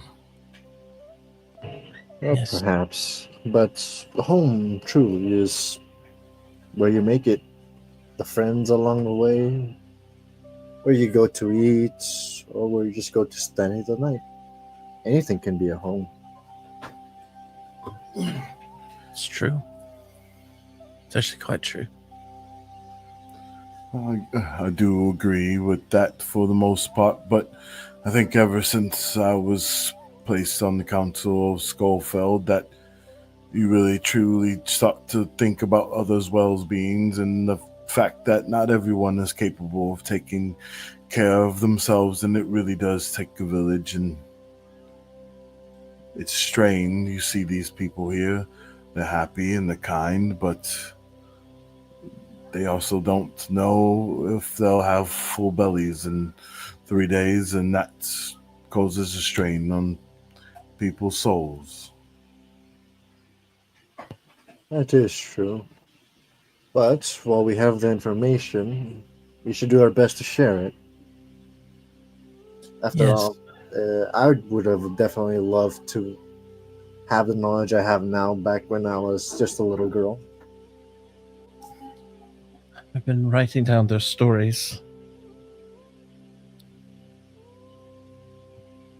And she kind of pulls out her book that has several stories in it, including stories from all of our comrades who used to walk with us many moons ago, because she's been collecting those as the Skald. And this will be the living book of our people. A story of how our clan retook our home one day. That's quite the compendium. It even has you in there now, Alora. Oh, nice. I get to be part in the book, which I probably would not be able to read. Don't worry. I'll read it to you. It's okay. It seems like that's very common for this group. We get a lot of non-readers.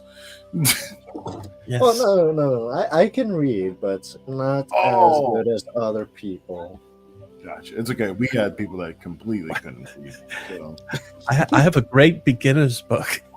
I take out Stone-Hearted Lovers. Oh my gosh.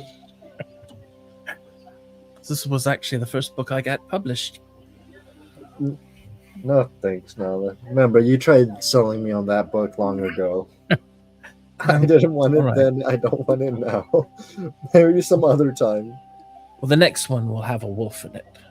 Maybe you'll like that one. Maybe. Where is your wolf friend? Is he in the pool with us? No, Maple doesn't like to get wet. Uh, If I know her, she's probably buried in the sand somewhere. She likes the snow. I'm still getting Cut used to the children are wrestling with Maple and combing her hair.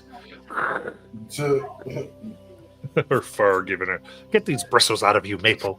Yeah, I'm still getting used to these ears. She scratches at her large animal ears. How is that feeling? Your changes? It feels almost like it's more comfortable in a way. I feel more connected to things like nature. Well, that's good. I think we need to be kinder to the place that we set our feet and breathe its air. People don't think about that often. So, Alora, I know that you've done some good for the people here. I was actually going to ask you if you wanted to take part in a hunt before we went out to the mountains, see if we could find something to keep them tied over, but I don't know what you found, so if they're good, then I don't mind going ahead up the mountain, but I didn't want to leave them without at least trying to bring them something. Well, it's funny that you ask, because that's exactly what I was going to ask us to do. Although I did give them some advice and some traps for the future, it is pretty evident that they will struggle at least to hunt. I think it's best that we at least try to fill up their bellies just enough for them to be able to hunt for themselves. I'm sure we can find something on the mountain. And once we're done with this mountain, it sounds like they'll be able to move on and find other grounds. That's what I think so too. That's good. All the more reason to get things done as quickly as we can. Yes. I'm sure we can hunt something in the morning. Right now it's a little bit too cold in the night to attempt to hunt. Well, that's why we have a steam better bath. Oh yes, but It's not like I could take the steam bath with us while we travel. I wish Besides, I'm not sure about you, but I'd rather not fight naked. Oh, I don't mind. Very tapped into nature right now. Well, that's one way of doing it. But yes, definitely clothes on before the hunt.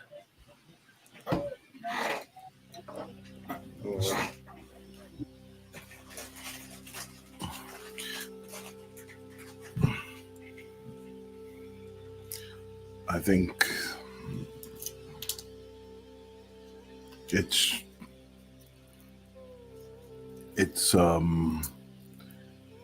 used to hear stories of other lands on like Assyria and I think it's like open sky obviously out here. I've always said that Assyria had the most beautiful sky. Well, I'm sure the view up top would be much better than having a view down here. Oh, it is truly lived up in Schofield, treated me well for almost 2 years. yeah. I also lived in the mountains for a time. With the giants, of course. It is a beautiful sight up there.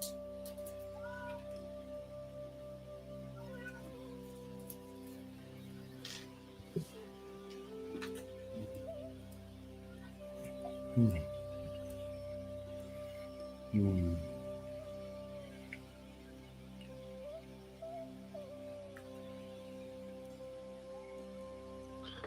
All right. This wrapping up your steaming. Mhm. Okay. In case you're, as people come in and out and welcome you to the part of the fan, and as welcoming as they are, it's certainly this friends versus part of the tribe, but they still recognize and appreciate you as there are preparations made for this. You can see a little quicker this setup tent. Enough hides to keep the cold out. That is put up for you. Looks like it was probably made before the celebration or just before. So not furnished, just soft enough furs to rest, plus what your own bedrolls can bring. Very simple people.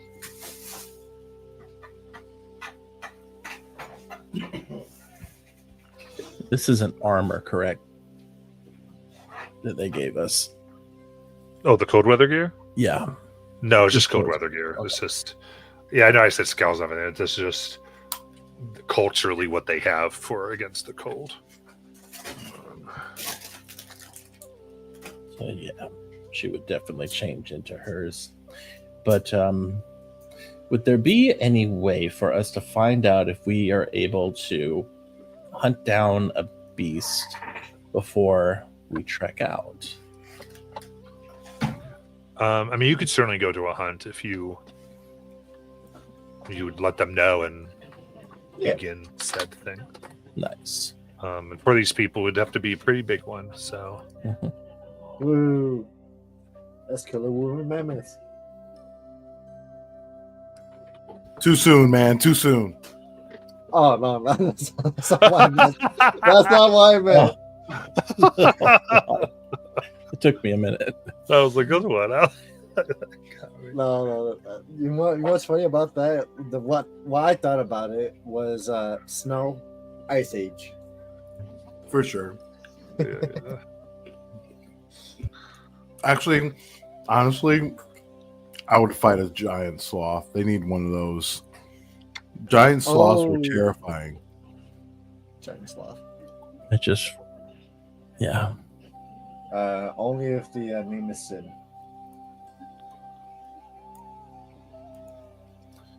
All right. Um, Nala would rely on her strength to take down this animal. Yeah, I think trying to hunt something. I'm going to start another skill check here, honestly. Ooh. No, because everything here is very dangerous. Just the area of Syrah. There's all types of things.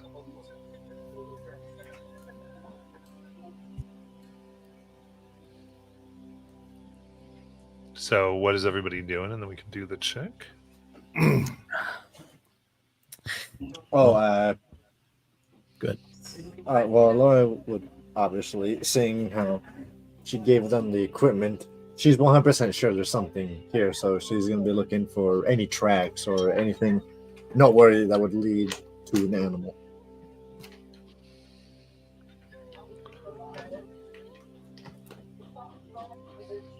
Yeah, that'd be survival check.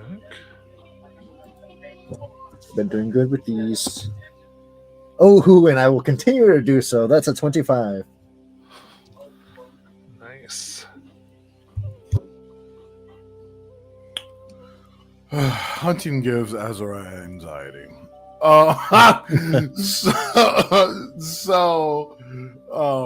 Like it's which is funny because he loves like the battle, and when we get into a fight and we have to save and protect our friends and fights for life, like that's okay. But like going out and hunting for food like that, it just like reminds him a little bit of his childhood. So whatever I'm about to roll, I'm probably going to do a disadvantage. And I would say that I will probably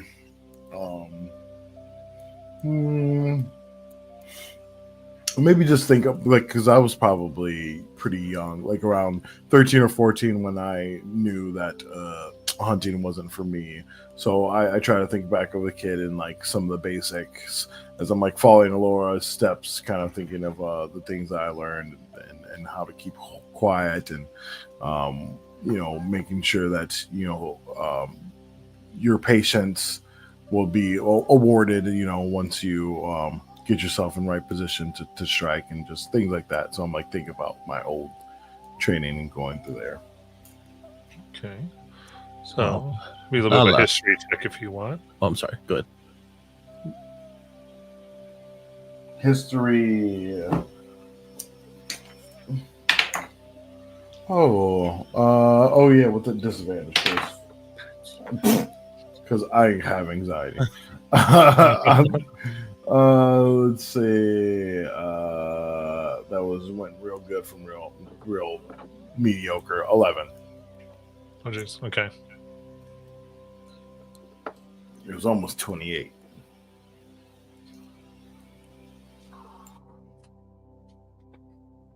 No. Nala, being that she is quick on her feet, she can jump long distances, and she's strong like a boar. So she is taking the point. So as soon as someone spots something, she's going to rage, run in at 50 feet, and just like pounce on this thing and start like keeping it steady so other people can take their shots. So mostly just trying to control the field with her strength here. Okay. So this is, this is more like finding prey. Oh, okay. In that case, I will go back to my knowledge of scent. So I will use my new smelling senses, and I will see if I can pick up the scent of a animal using my wolf smell. All right.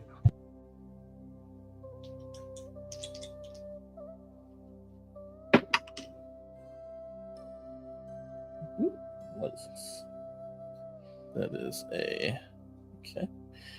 That is a 21. Okay. Very good.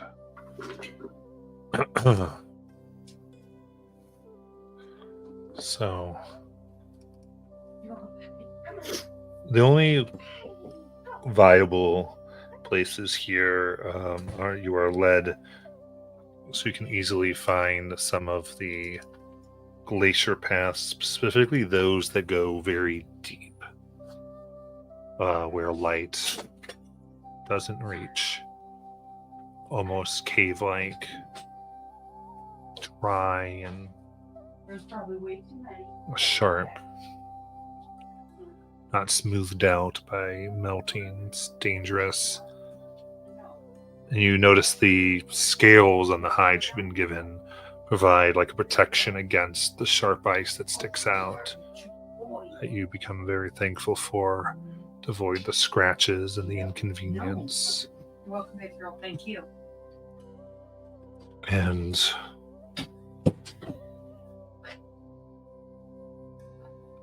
now, smelling, you can smell what you'd recognize as more of a predator. And Laura, you start to see the signs of melting, and where there would be a pool of water. Very intelligent predator that seems to have carved out a water source to lure prey in. Now your senses tell you that they are here. But at the moment, hidden.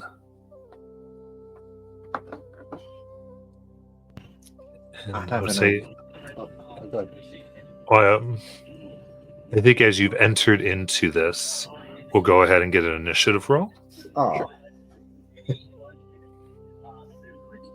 Ooh, yay, I get to do my little extra. Is I believe now with, let me see if I have it actually. I do. So now because of my little,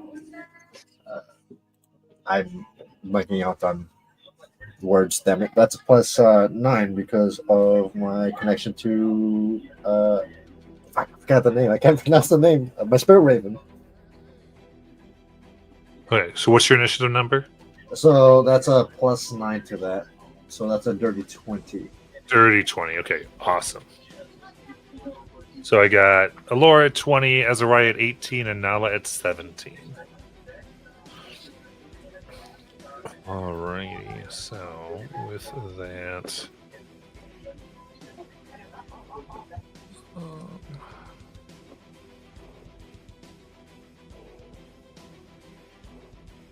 Elora, as you all stand in this icy cave for upstairs theater of the mind, look about, and what would you like to do? You don't see anything, so you can do any action you wanted to do to try to maybe highlight this. It sounded like you're attempting.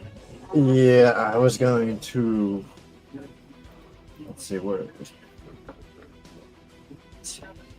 I gotta think of what this one specifically is.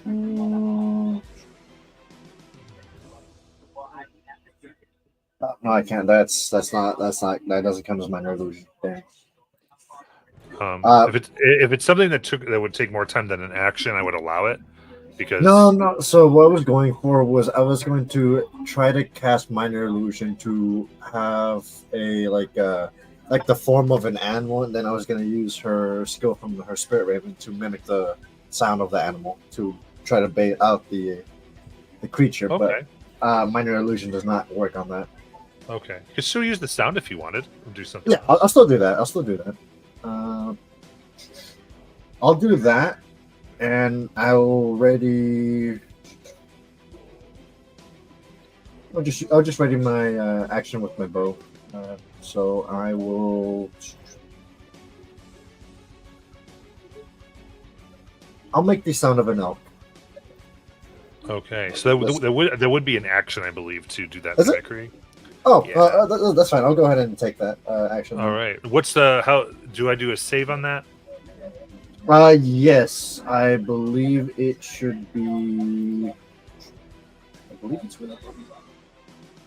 No, it's a successful wisdom insight check of a DC 14. Okay.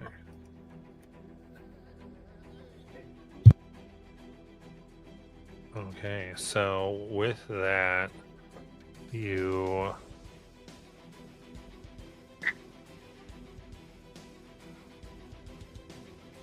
yeah, I think luring it out,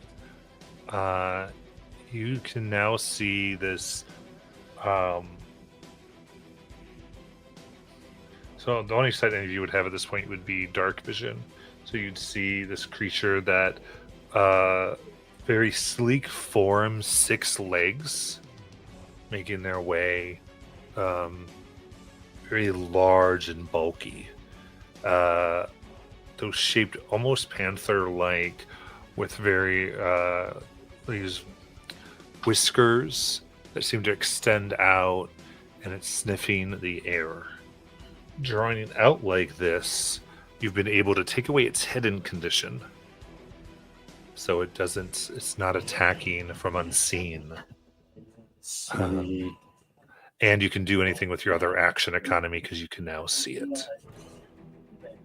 Let's see. So I don't have too much bonus actions. Maple. I'll make Maple. I'll use my bonus action to command Maple to help Nala. Pointing out that the creature's right over there, like signaling. You got it. With that, this thing charges. Look at it. Look, very gamey meat, but a lot of it, as it sees you and is charging towards Nala. Again, they don't have advantage on this, which is very fun. But as they quickly get to where you are, Nala, their arms slash fast. And we've got 14. Miss. 24. Hit. 31. And 31. What? 17. Sorry, these are all to hit. Oh, So that's 2 hits. hold on. I got to add that back. Yeah, sorry about that. Yeah, it wasn't damage. Now I'm doing the damage. And actually, they had. Oh, good. Okay, perfect. So those 2 hits. That is 20 slashing, and then 23 slashing.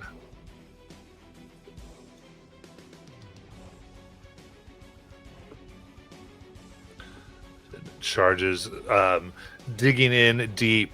I imagine you're moving, trying to avoid the damage it hitting against the furs, and as you're moving around it, seeing that it didn't get the quick kill it obviously was hoping for,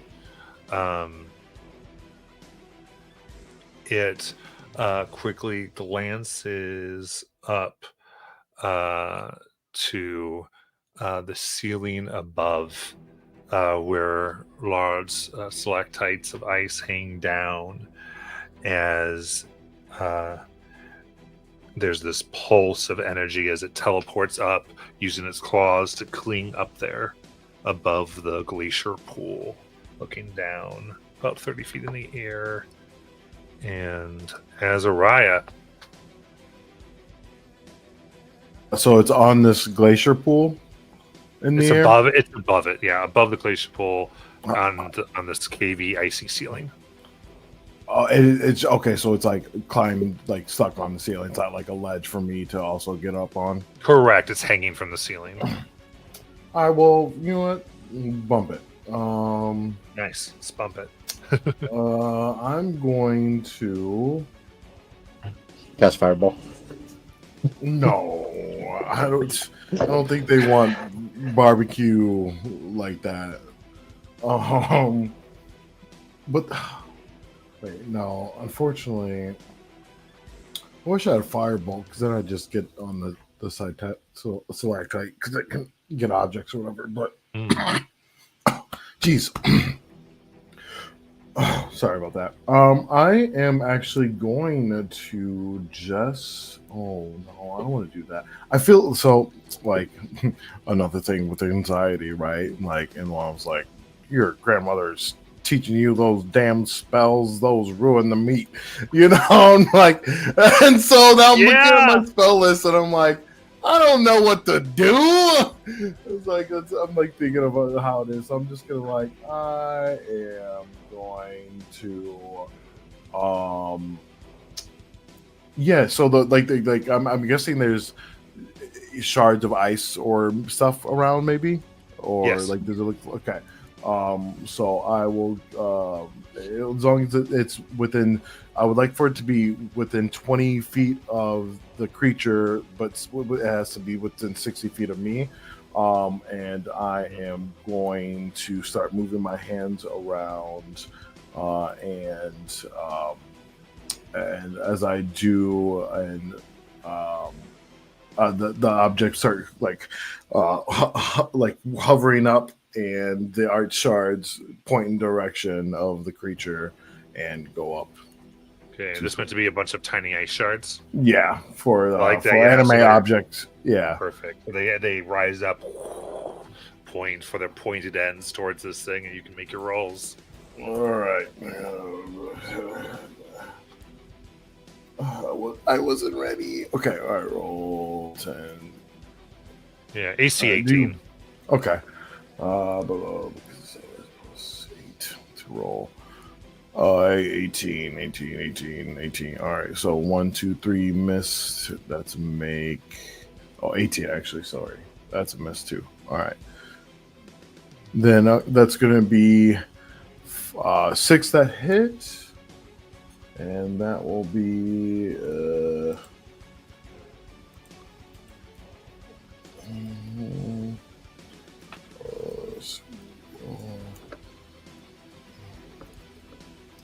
all right.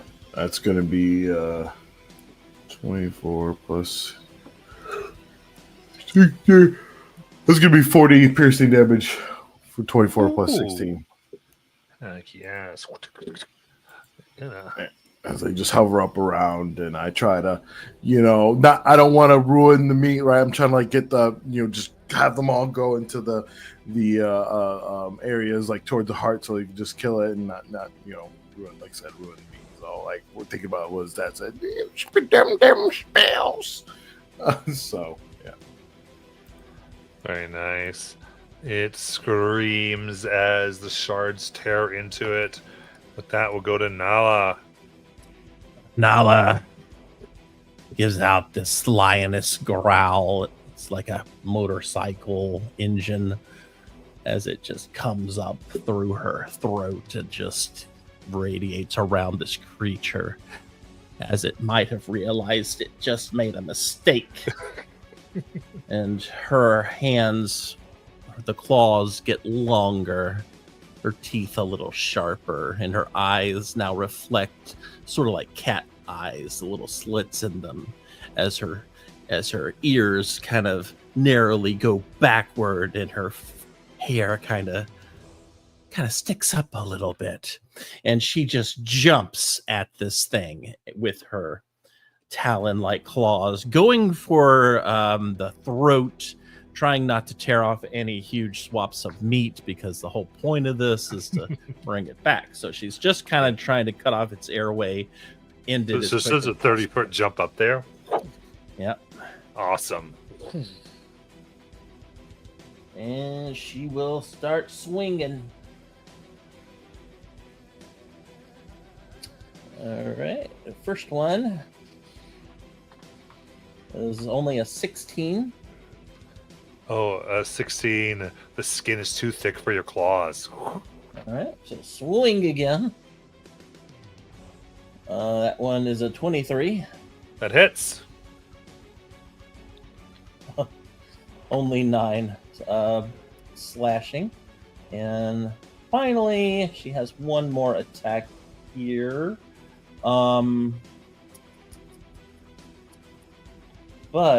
before she does that, I'm going to need a wisdom saving throw.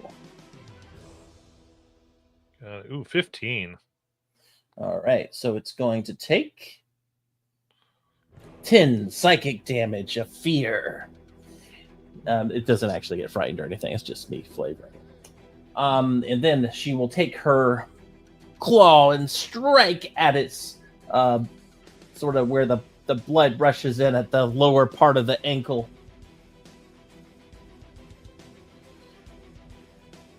And that is a 25 to hit That hits. for 13 slashing. Love it. And there she is. Very good. So in that round, that would be it for tonight. We'll finish up in 2 weeks. 2 weeks, we find out if we Yay. survive the hunt.